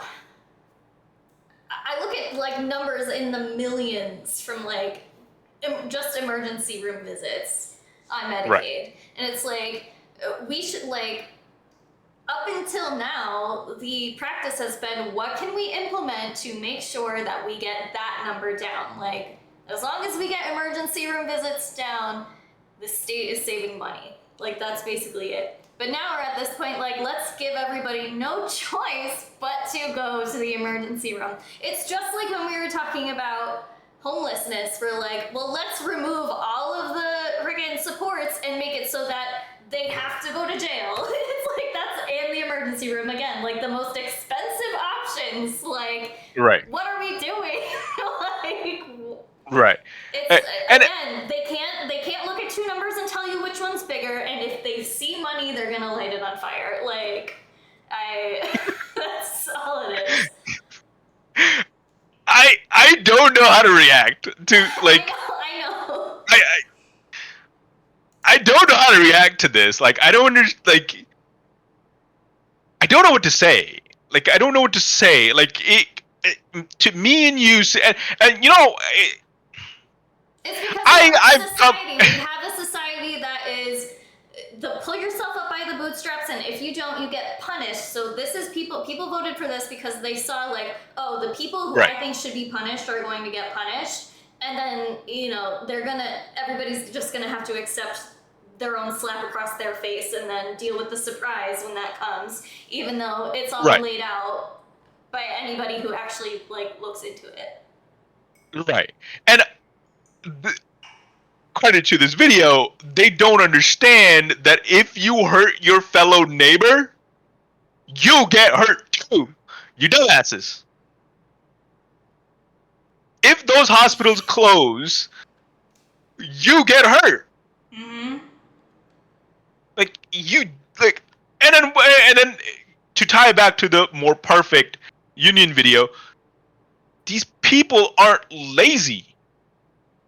No, they just need help. 64% work, and I would imagine that the rest is made up of that. I mean, we saw the chart, the elderly and disabled category. And children. And right, Fuck you. and, send them to the mines, but yes, the children. send the kids to the mines. They earn for the mines. Yeah, like it's just stupid. It is just stupid. And I've accepted the fact that Congress is evil. Like, yeah. Either they just don't know, or they just don't care, or they do know, and they're just like, my rich buddies need a fucking handout, so I sacrifice 12 million people. Like either it's just that. I've accepted that. I've accepted that. Sure. Like the amount of shit we see from Gaza, like coming out, like I've accepted all that. Yeah, like, right. The amount of evil in the world is just insurmountable. Right. Yeah. It's the people that have voted for this and continue to vote for this and continue to defend when they are getting hurt. Like I watched a video today a arduent fucking Trump supporter. His wife is the same extreme MAGA, is in a detention center. A news reporter is interviewing him. He goes, "Yeah, I feel sad, but I don't regret my vote. I still support Donald Trump." Like, what do you say to that? That's your, like, yeah. The mother of your children. Children's in a detention facility, but you don't regret your vote, okay? The mother of your children is gone. Not coming back. Not coming back. And he goes, "I don't regret my vote." It's same as this. So sad. Same as this. Yeah, my insurance might screw me over and force me, and like my hospital's gonna close. My neighbors are gonna lose any kind of help like that they need, even though they're working. Just because I got lucky and I have the lottery pick that I don't have Medicaid, but I still do. I still do this. I still support this. That's the part that just I cannot understand. Like, how is a middle class, not even middle class, how is a broke ass fucking person defending billionaires to the end? Like, brother, where are your billions? Like, it's like they're so like they're sitting there thinking. They don't need you Like, defending them. That's what I'm saying. Like, but it's like they're sitting there thinking like, "Oh yeah, tomorrow I'm gonna be a billionaire. I just gotta go to work, only for 10,000 years. Like, that's all I gotta do, and I'll be a billionaire." I think there needs to be a term for that, because it's kind of like, it's like a bastardization of the American dream. It's like people, like, because of the, quote unquote American I like that. dream, people really do think that. So like, there needs to be a term for it, because it really is just like, people they think they're gonna wake up tomorrow and be a billionaire, and they're gonna deserve it, so they have to lay the groundwork now. It's just, yeah, I don't know. I really like that. Did you come up with that? Yeah, just now. I just said it. I feel like Did you the bastardization of the American dream? I like that. That's powerful stuff. We'll call it that then. But The bastardization of the American dream. That sounds like a book title. okay, one day when we write the ATF story, that's what we'll call it. The bastardization. I'm so down. Write that down before somebody else picks it up. Okay. Copyright that. Got it. Wow, that's incredible. That's powerful. That spoke to me. I'm not gonna lie to you. That like, because there's no better way to sum it up. I think you said it. I think you. Things, I don't know. I think that's the perfect way to sum it up is just that word. Like that phrase is exactly what is happening. If somebody asks if the aliens look back at like what caused the downfall of the American regime, is that they took this ideal thing. It's like, you know what I mean? Like they especially to our generation, right? Like we were given this dream of like, well, you go to college, you do this, and then you will have this beautiful life. Didn't turn out to be true, because I went to fucking college, and I'm not seeing the end of that, right? All I see at the end of the tunnel is fucking graduate school and law school. Like, it's just more school. Like, it's just more school. More. Like after this degree. Like more. Let me get another one. It's like I'm fucking collecting the goddamn Infinity. Cairo, ask you. What are you gonna be after law school? Are you gonna try to be an astronaut? Fucking maybe. Who fucking knows? I think you should. Who fucking knows? I might give medical school another shot. You never fucking know. Why not? Why not? Why not? It's there. I could do it. I have a little time. Who knows? Hey, but anyways, they sold this dream. They gave it to us, and is it fair to say that it's not attainable with the way they've done things, with the way the system that's set up now? Yeah, I think it's fair to say that. I mean, right? Especially How since could they you? just keep making it harder and harder. And I mean, something we haven't discussed yet about this bill. I mean, you brought up grad school. this bill takes away student loans for grad Yes. school. Perfect gateway. Yes, it does. So you can still get your student loans for your bachelor degree, but I'm sure there's going to be a ton of contingencies on that. And I know we've seen some, if not bills, we've seen some proposals that might change future interest rates, all that sort of stuff. And of course, for the negative, they're going to go up. Because they don't, the people in charge actively don't want you to achieve the American dream. They want you to stay wherever you're born because they want you to be a worker in their Amazon fulfillment center or their, 100%. 100%. They need you to go back to the factories. You need to be able to build an iPhone. Even though that'll never happen here. It physically can't happen here. Like as much Donald Trump again talks about like this manufacturing boom that is going to come back to America. But not even because they're going physically can't happen here. They're going to use technologies there. So like what do they want us to do? Go back to the farms. What's our purpose? To the mines. The mines. Got to go to the mines. Farms. The mines and the farms. Well, I don't know. Didn't Stephen Miller say that he only wants 100 million Americans and he wants them all to be white? Like, so, like, is that the goal? Does he just want everyone to die? Yeah, so I mean, have you seen that you saw that interview with Peter Thiel when the guy asks like, "Do you want the human race to survive?" and he was like, not really. You're like, nah, I don't really care. Maybe that's what it is. Like, well, the rest of the planet can just fucking die. For us. Right. There is none. They're not if we don't fight entertaining things like our dreams if they don't even see a purpose for us. No, it's all going to be fucking robots, and the robots are going to farm. The robots are going to do everything. There's going to be like 5 billionaires. Right. There's literally going to be 5 billionaires living on the planet. That's the entire thing. That's exactly what's fucking going to happen. Eventually they'll start eating each other. Right. Well, I just mean like they'll just get rid of all of us. The bigger billionaires. They're just going to get rid of us. Smaller billionaires. Right. Watch out. Right. That's why Scott Bessent wants more money. That's why he's not satisfied at 10 billion. He's like, oh man. Right. They're gonna get me. They're gonna eat me. I'm gonna be the first one gone. Yeah. Yeah. That's exactly what's gonna happen. Imagine only having $1 billion. How embarrassing. Right. What a loser. I can't even What imagine. a loser. Right. Imagine Donald Trump only having one building. Come on. Where's your space program, buddy? Well, he has NASA now, but I guess that's different. Sure. He owns NASA. But anyways, let's move on. Do you want to do the judiciary or do you want to go funding?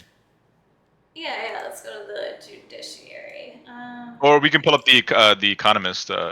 That's also a great article that they read. Okay. Alright, your call. Well, I already have that one pulled up, so let's do that. Yeah, it's your call.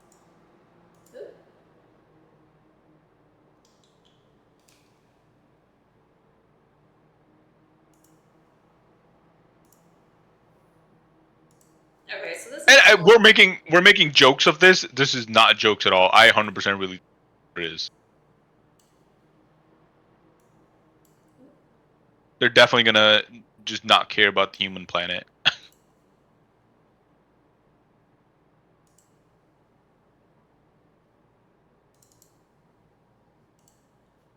There, fits better now. Okay. Alrighty, so where should we go here? I didn't get a chance to read this, so what stuck out here to you? Okay, so there's 10 charts here, and there's a little snippet right next to it. Can I make it a little bit bigger? No, I can't. It's okay. Yeah, there's 10 charts. You can literally look into any charts that spits out to you. I guess that's the first one is just the budget, which we already talked about. Kind of like the Senate just kind of like just shot that thing fucking way up in the air. So the Senate budget, obviously, after the budget rule changes, they increased the bill.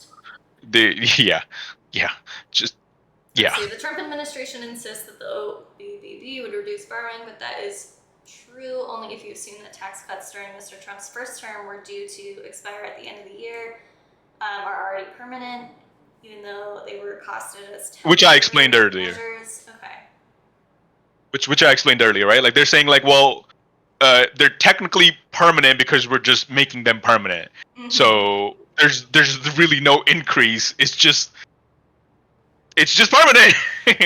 like nothing changed. So like that's the magic. Yeah, so. Cheese Gimbap. Are you going to itemize your thing? I'm happy that my overtime tax and tips won't be taxed. Are you fully aware how that works? $100,000 a year. Yeah. Do you make under 100,000, and do you itemize your taxes as well as they are not permanent? They will expire in 3 years. So you only have 3 years to do this. And it's not necessarily that you won't be taxed, it's more of a tax deduction. Right? Like you're still going to be taxed on your pay. It's just at the end of the year, if you made less than $100,000, you can go, oh, I made $10,000 in tips and I'll just take $10,000. And it is only $10,000, I'm pretty sure. Correct me if I'm wrong.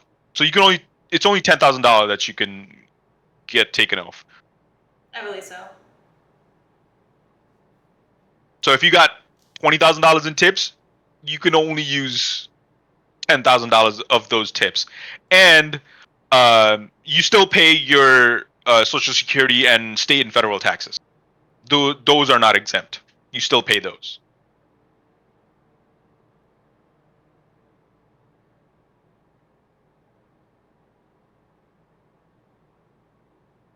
So whichever graph you want to look into, like there's 10 of them. So this is interesting. So they're anticipating that because of the bill, the GDP is going to go up a little bit, but then it's just going to kind of tank. Yeah. Tank very much. Tank a lot.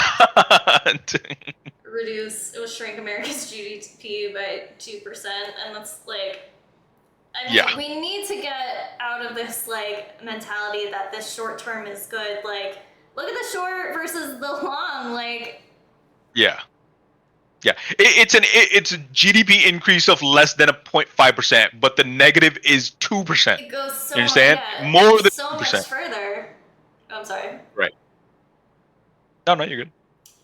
That mainly reflects the impact of a bigger debt load, leading to higher interest rates, which squeeze the private sector. Some other forecasts are more optimistic. Oh man, we're gonna squeeze the private sector. All right, look at the interest payment. Like just. Oh my. That really just looks. They were sitting in there like, interest, fuck it.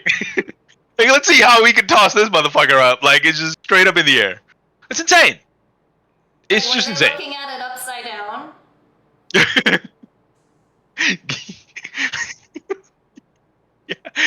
We actually decreased it. McConnell was in there like, it's upside down. Interest rates rose sharply in response to post-pandemic inflation and have stayed elevated ever since. Higher rates plus a higher stock of debt mean much higher debt repayment costs. Last year, these were 3% of GDP. I mean, that combined with just our GDP tanking, like, it's just so... Like, it's all bad. The bill could push them sharply higher over the coming decades. At some point, right. Those repayments will become unsustainable. And you know what happens? Right, like you know how like these interest tied to the fucking treasury bonds, and the treasury bonds is how the United States economy runs. This is what it makes the economy go. Is the treasury fucking bonds. Well, is this the intentional tanking of the dollar, like you said? But again, like you can't. You just can't do that. Like, you can't do that. You destroy the world. Who's gonna be the world economy? You think fucking like China? No. The euro? No. Who's gonna step up if you tank the dollar? You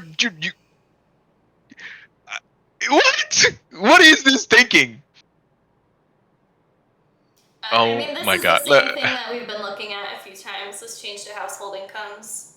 Yeah, look at the first quintile. It's just a negative 15. That's insane. Like These are your poorest people. what are we doing? Look at the richest. 0.01 plus 4.3 million. These are your, they just fucking got the big look at the line on that. look compared to everybody else's line. Look at the fucking increase they get. It's so far away. Yeah, it's crazy. It's just so dumb. It is so dumb. All right, let's look at the snap losses. So it looks like No, I'm sorry. Can I just read something? I'm sorry, I didn't mean to cut you off. The richest, just so people, if we're talking about lines and all. The richest 0.1% earning more than $4.3 million would gain $390,000. They are gaining almost $500,000 because of this. But it's fine because we're making poor people pay $800, right? So that's going to make up. That's going to make up the deficit. Right. But it's not.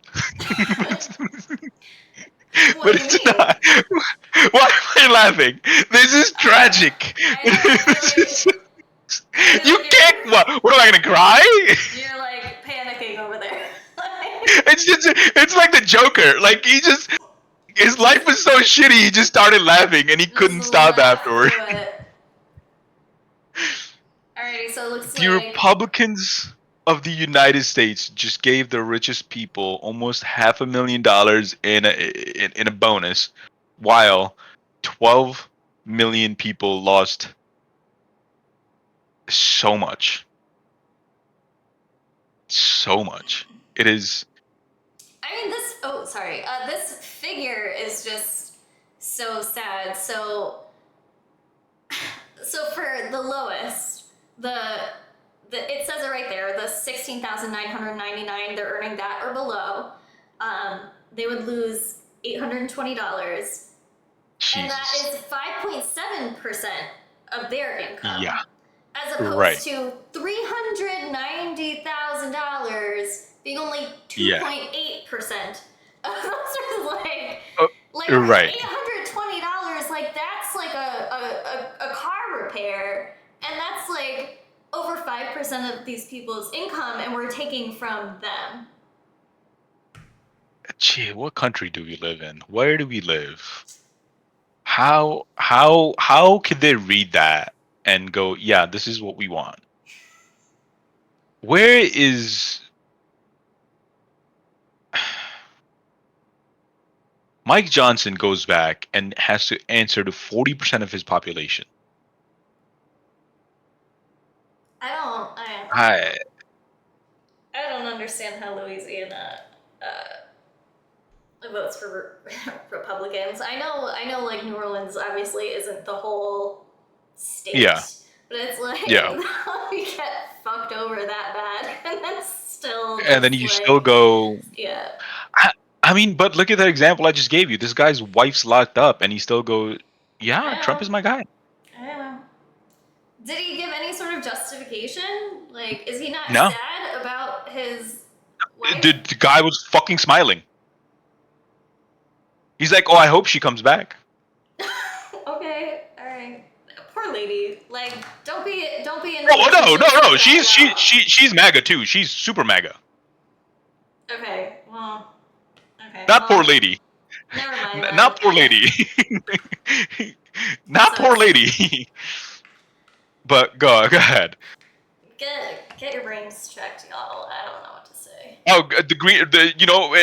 We gotta include fucking up the planet in there too. Like we have to mention that. Like, not only are we destroying human lives, we gotta make sure that everybody else. You do have to commend them for making sure they checked all their boxes on this bill. Wait, 17 million people gone? Sure, check.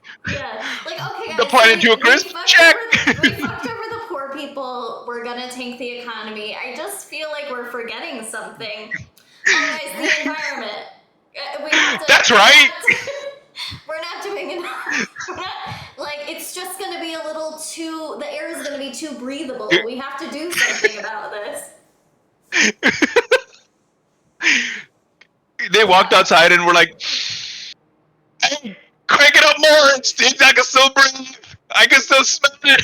Oh man, we're losing it. Okay, my lungs using the one big beautiful bill to gut the Inflation Reduction Act, Joe Biden's signature, climate law. The House bill includes measures that critics say will choke off clean energy investment. Analysis by the Rhodium Group, a research firm, suggests that under the IRA, America was on course to cut greenhouse gas emissions by 40% from 2005 levels by 2035.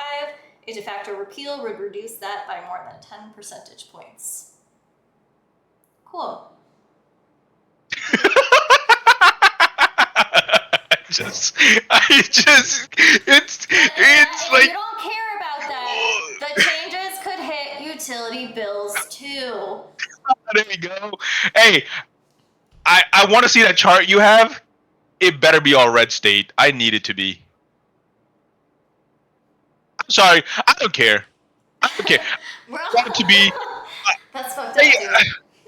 I get it. I totally get it. I want to be charitable to people that know no better. I do. I really fucking do. I want to be charitable to those people. Like, you know what I mean? No, you want but it's them just to like, admit that they're wrong. You love it. You can admit, like, I want. Admit when they're wrong. I do. I don't. It's the narcissist in me. I don't give a fuck. It's like, but I want to be charitable to them. I genuinely want to be like, I understand. You just didn't know. I get it. But when I read shit like this, like 17 million people, the estimate is 100,000 people will die. A preventable death. 100,000 people. It actually doesn't. That could be your family member. It doesn't have That any could be your charts, family member. But Well, I sent you a TikTok of it. Okay. I sent you a TikTok of it. So it's just I just don't get it. I just don't get it. As to, like, come on.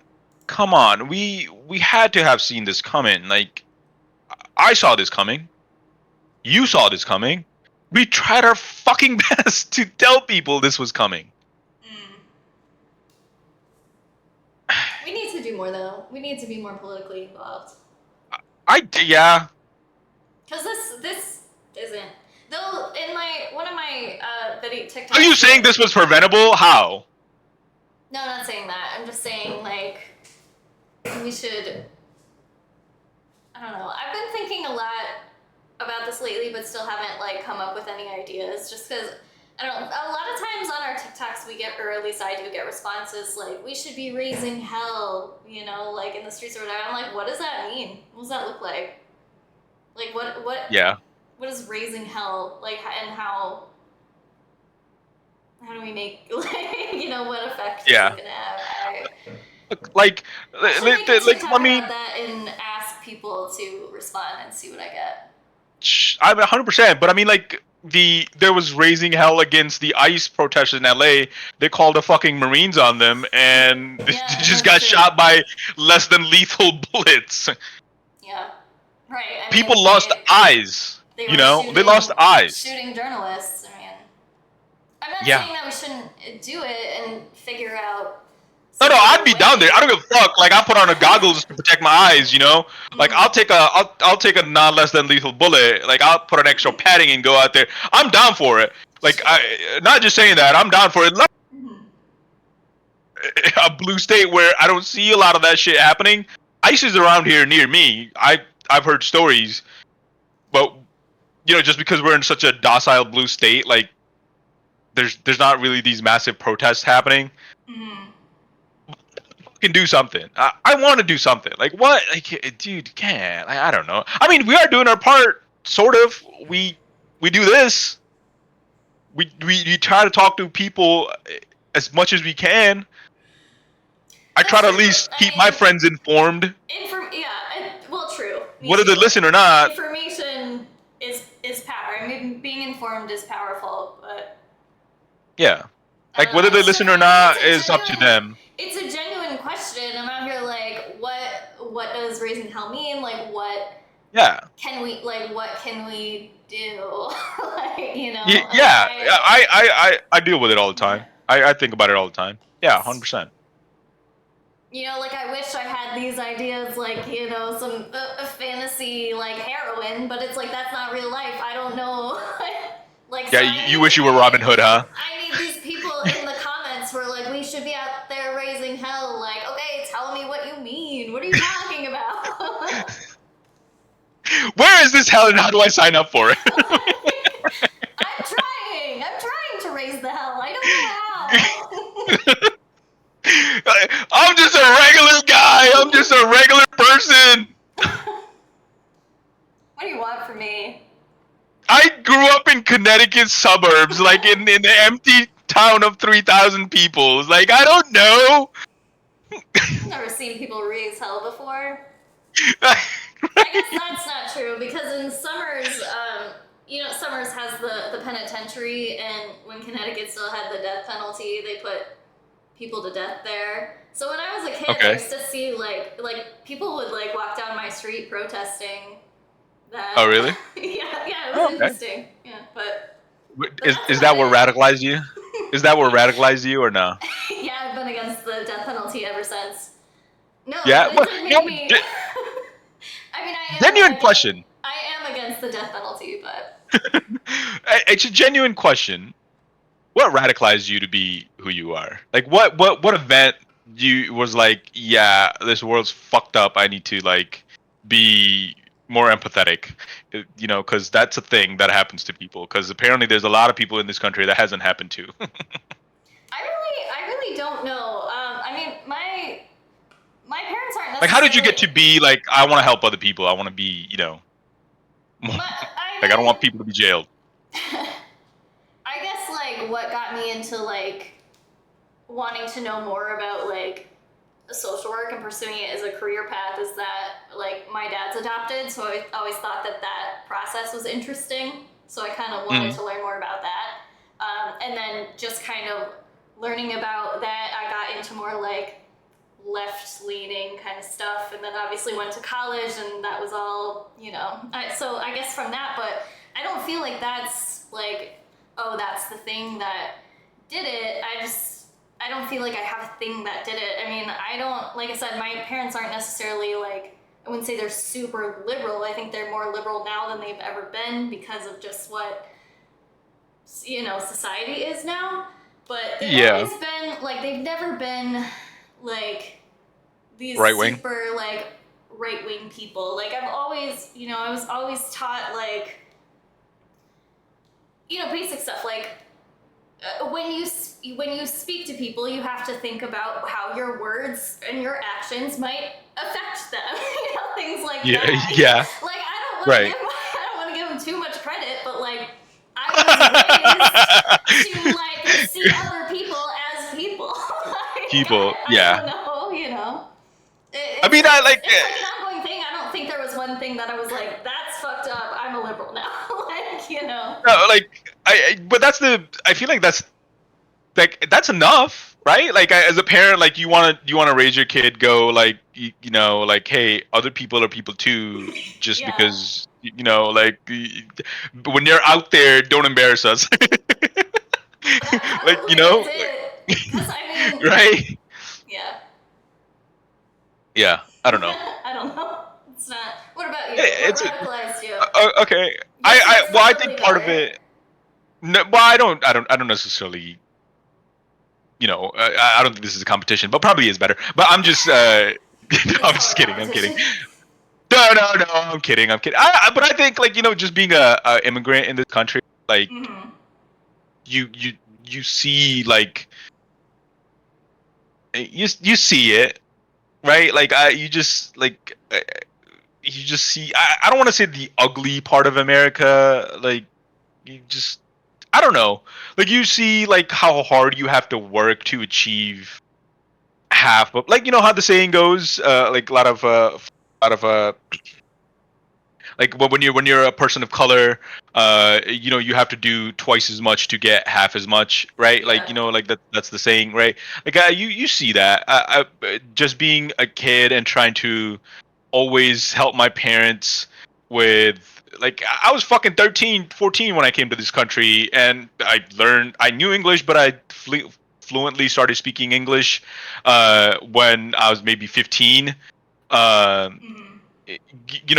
Just being that young and constantly helping my dad and my mom with yeah, jeez. Helping my parents with doing immigration work and seeing how hard, and them working constantly from 9 a.m. to 9 p.m. and then me and my brother just taking care of ourselves, going to school, making sure he's doing okay, and just always the emphasis on education, I guess, was a big part of for my parents. You know what I mean? Um, just to constantly, uh, just getting that drill. Hey, you have to thrive on education. You have to do more. You have to do more. You have to do more. And it's just, I think that was it. Just seeing the struggle that my parents had to go through, and then just not wishing that upon anybody. Yeah. And just kind of a lot of time just sitting there wishing hey, maybe this doesn't have to be as hard as it is. Right. It took my dad, he came about 10 years before I came here, and I've been 20 years now, so he's been here for about 30 years, and he got his citizenship about 25 years, about 6-7 years ago. Oh wow. Okay. So it took him 20 plus years to get his citizenship. Right. It's why does it take so long? Why does it take so long? This guy, my dad came with $1 in his pocket. It wasn't just a literal dollar, a literal dollar. Oh my god. All right, let me just always at the fucking 9 o'clock when you have to end, right? Let me just read. I know. This must be Immigrants when in he, America wakes up or something. I don't know. Immigrants in America thrive more than in any other country in the world. It's wonderful to see such opportunity. It's wonderful to see immigrants seize it and succeed beyond their wildest dreams. But that was his choice to wait so long. No? What?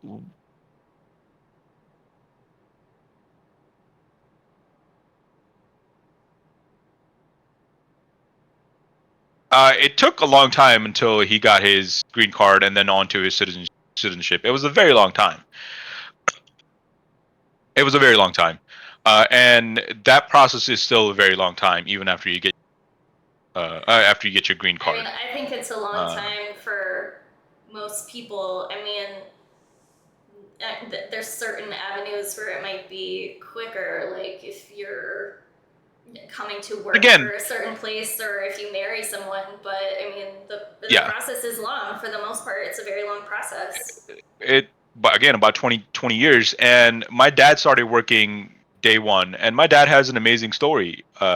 So my dad worked on skyscrapers the very first day he came to America. Didn't speak English. He was cleaning skyscrapers in New York, climbing 50th stories, working construction there. He used to tell me he used to work all day long. I talk to my dad sometimes. We have a weird relationship. It's gotten better over the years, but it's a little weird. But neither here nor there. He used to tell me. He tells me he used to work on construction on these skyscrapers or hang outside of these fucking buildings 50 stories high while cleaning the windows and all this, and then he would get so tired while riding back on the subway that they would just fall asleep on the subway and then get home and just fall asleep, and then take a 2-hour nap, wake up, make food, eat, and then go to sleep, and then like, you know what I mean? Like we used to be so tired like that, like we would forget about hunger, like that we were hungry. And working for pennies and dollars. He worked there, then he started driving he got a medallion in New York, which is very hard to get. And started driving a yellow cab, and then earned money while he was trying to feed our family back home, me, my brother, my mom, my grandparents, his brother, and his sister-in-law, and their kids. Like he took that all that responsibility while surviving here.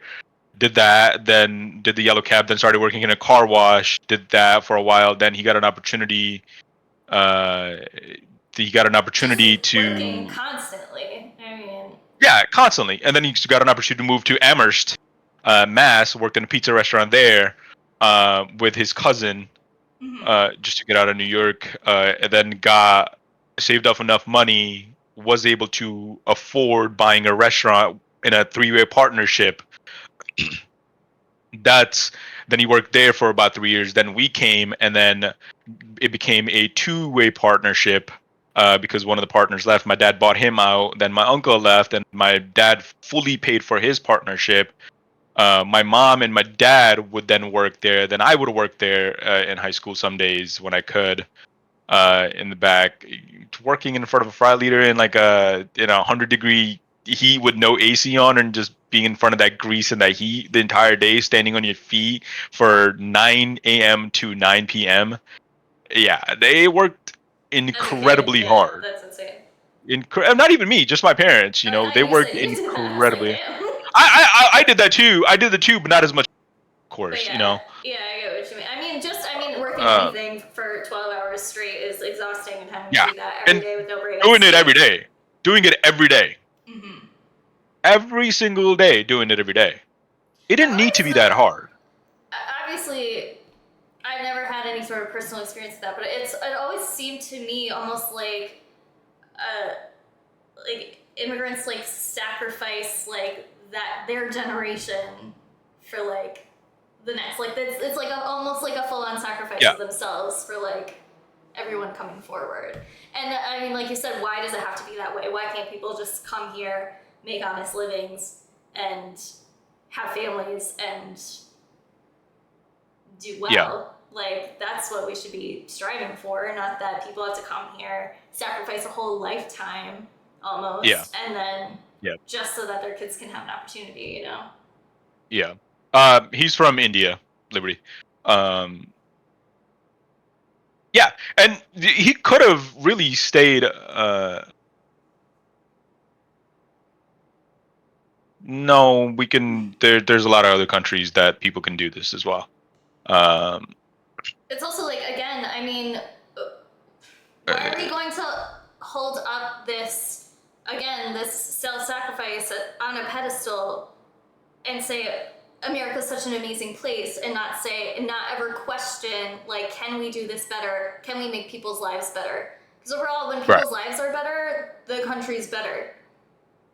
Yeah. And then you can say that America's the only country to do this, but that is, you're exploiting people. Like that's what it is. You know that, right? Like these people, my dad didn't have health insurance from the state. He didn't get any like subsidies. He wasn't on EBT. It was just whatever cash he earned is what he got, right? But maybe we treat people like people. Like, let them work.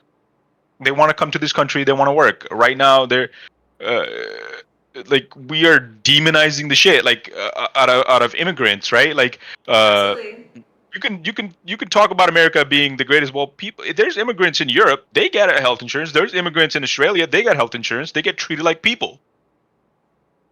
Yeah, still very inhumane conditions that they live in. Don't get me. But they can go to a hospital and still get the health care. America doesn't even do that.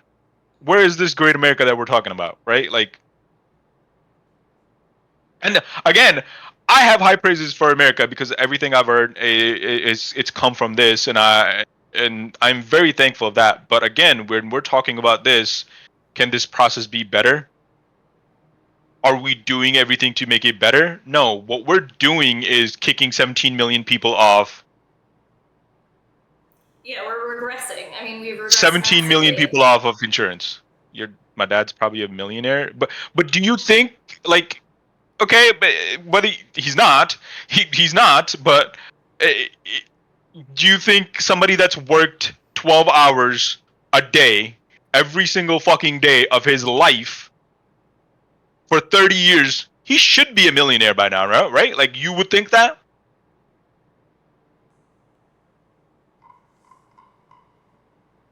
Do you realize 64% of the people on Medicaid work? Nobody is lazy. This dude, no, he's serious, Cairo. He's 100% serious. He's serious. No, he's serious. Yeah, he comes He's by very serious. pretty frequently. And you don't think your dad should have gotten a break here and there? You don't think he deserved it? You saw your dad work that hard. Go like, no, everybody needs to do that. Everybody needs to just be constantly working. Okay. Can you give me a statistic of where these fucking lazy people are? Because from all the reporting that I've seen, those people on Medicaid work. We looked it up. I mean, not to We literally just looked at that an hour ago. It's 64% work, and then I mean the rest would qualify into elderly, disabled, or children. I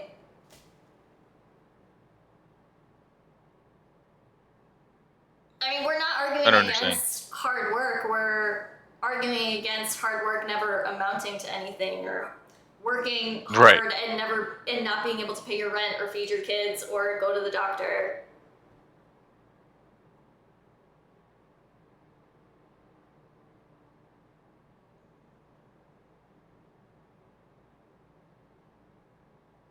Yeah, frazzled. No, they don't. Frazzled. Hello. I apologize. I didn't introduce, but they don't. Hey, welcome, frazzled. But yeah, no, they're not eligible. I mean, I've worked in the in social services for a while. It's the social security number question is right on every form. If you don't fill it out, they won't even accept your application. You need to be a citizen for most programs, and at least stay, a legal resident for all of them. And that, I mean, that's federally, state by state. There might be specific programs. I mean, that's that state's business. We're talking, on a federal level right now.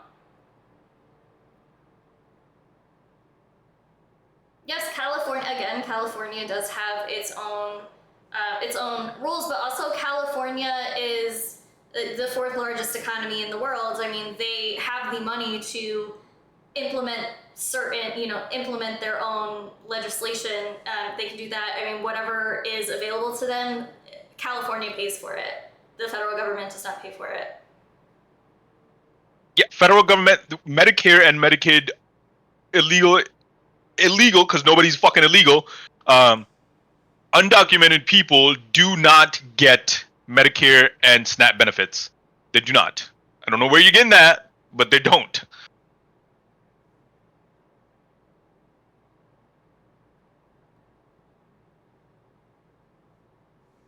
And undocumented people pay $92 billion in taxes. Oh, welcome, Frazzled from Texas. It's cool to have a Texan here. Yeah, welcome. You guys got some crazy politicians up there. Sorry you have to deal with Ted Cruz. Trigger warning, Ted Cruz. And Greg Abbott. There's always that one. You can't forget about Hot Wheels. Sorry. Hot Wheels.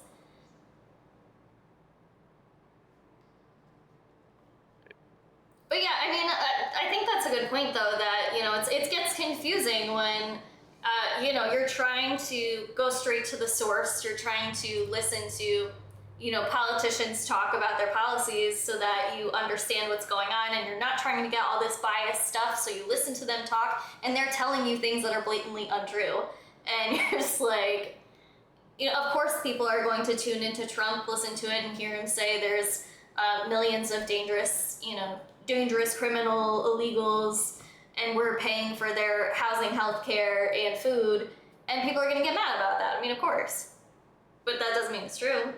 Dude lies all the time. On this bill, dude said if this bill doesn't pass, Americans' taxes are going to go up 68%. Can you imagine? That would be chaos. Your tax bill is going to go up 68%? No, he came up with that. He's misrepresenting figures and straight up lying. Like, you know what you just said? Illegals are a huge benefit to society. How are they a benefit to society? So they can be exploited for cheaper labor?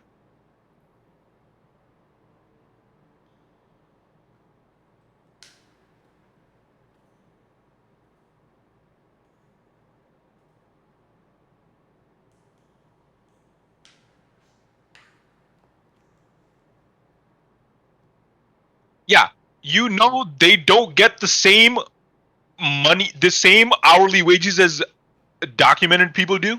Do you think that's fair?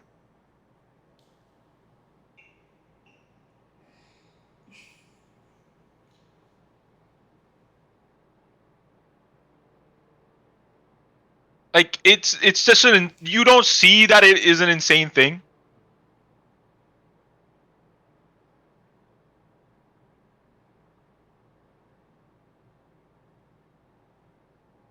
That's not,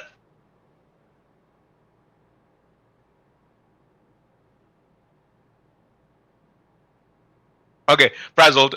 The real number is there's I believe what's the number? There's about 20 million undocumented people in America, right? I think the percentage is 0.001 are have like criminal. I think last year they found that there was maybe 25 people that had a criminal record that were undocumented.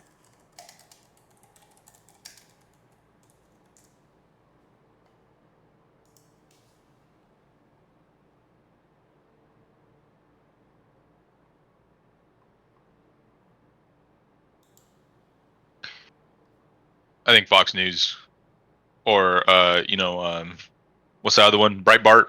That's probably a good one too. yeah, to find this information.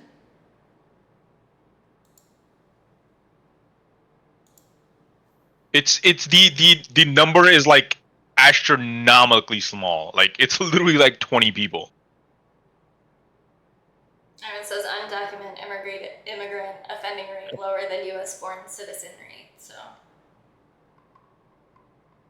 Yeah, like it's insanely low compared to like U.S. born people. Gyro, it's part of the fucking gig, bro. The thing is, brother, like you have to understand, right? Like you're not gonna be able to change everybody's mind, and then people believe what they believe, they hear what they hear. There's nothing I could say. There's nothing I can say that will change this guy's mind because he heard something there. You know what I mean? Like you know this better than anybody. Like there's nothing I can. There's nothing I can do. Again, I take offense to the word. You keep using the word illegal. They are not illegal. They are people. They're people. They're people. Uh-oh, he hit you with Sorry, man. Sorry, buddy. You got me. It's Annette, really. She paid for it. I did. I'm the bucko. These are people. You are talking about people. Simple as that. Oh man, we never even got to how much they're increasing the ice funding. Well, no, we did a little bit at the beginning, but we didn't. At the beginning, but I can go over it. Do you want me to go through it quickly? We can, or we can do it next week. I mean, maybe we should. You know, it's never here. Do a full I know we never follow up. Maybe we should do like a more in-depth ICE immigration episode. Yeah, I'm down with that. We could do that next week if you want. We could do an ICE one next week. But anyways, the judiciary is getting gutted as well. So you want to start wrapping up soon, I guess? Yeah, I think we probably should. Yeah, you gotta get taken care of. We lost the plot A husband anyway, so it's who, probably good. yeah, we've lost that. Your husbandly duties, the dishes.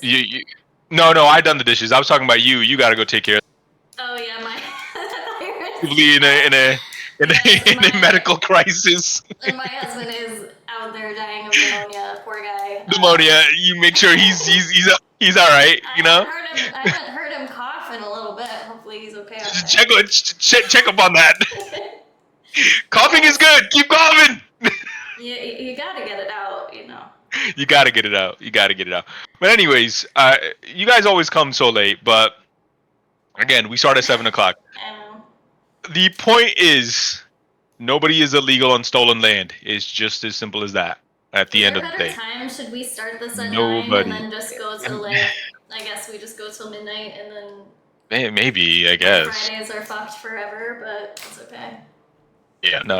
I mean, realistically, the best thing to do is to do it every day, just so we can cover everything every day. But that's a huge commitment. So we could do one tomorrow if you don't have any plans. It's 4th of July. You have plans. I know. Well, I don't because of the pneumonia. Pneumonia. Okay. You know, Okay. I'm kind of stuck in the house. Okay. So it's up to you. Realistically. Maybe. Why not? Sure. What Yeah. do you want? Yeah. We just do part 2 of all the things that we did. Yeah, we'll do part 2. Today. All right. Pretty much. We'll do another episode tomorrow.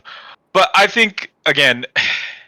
Should I as tell we were- Cairo about the Caesar salad so that he feels a little bit better about tomorrow? Yes. Make his day. He's had it rough. Taking this bill, you know. If you need something to celebrate tomorrow, it is also the anniversary of the invention of the Caesar salad. So. There you go. I don't eat Caesar salad. I don't eat salad. I eat the thing that eats the salad. Funny. Very clever. No, I do. I eat chicken. I like chicken a lot. Why'd you have to go ruin that, Liberty? Like, fuck, man. Like, We're not going to talk about seed oils. Come on. No, it's the maha part. I know. Well, Maha's obsessed with seed oils right now. That's The brain worm is talking to me. Alrighty. Yeah. Well, anyways, thank you for joining us on this episode. Yeah. Thank you for joining us on this episode. We appreciate it. Anybody that hopped in. It is a terrible, terrible, terrible bill that will destroy this country for the next 50 years, and that much will be evident. But it will be it is already too late. But so many people are gonna get hurt. And it's gonna have so many ripple effect that is just going to tear just families and people's lives apart. No, it's gonna be a mess. I mean, they're funding the bad things. They're taking away the only things that actually helped some people in this country, and they're gonna tank the economy while they do it. Why? Yeah. Because they just don't give a shit and just want to hoard money for themselves. I guess that's all. I guess at the end of the day. Yeah. But hopefully, hope for the best, prepare for the worst, I guess. But thank you for joining us, guys. We will continue this tomorrow at 7 p.m.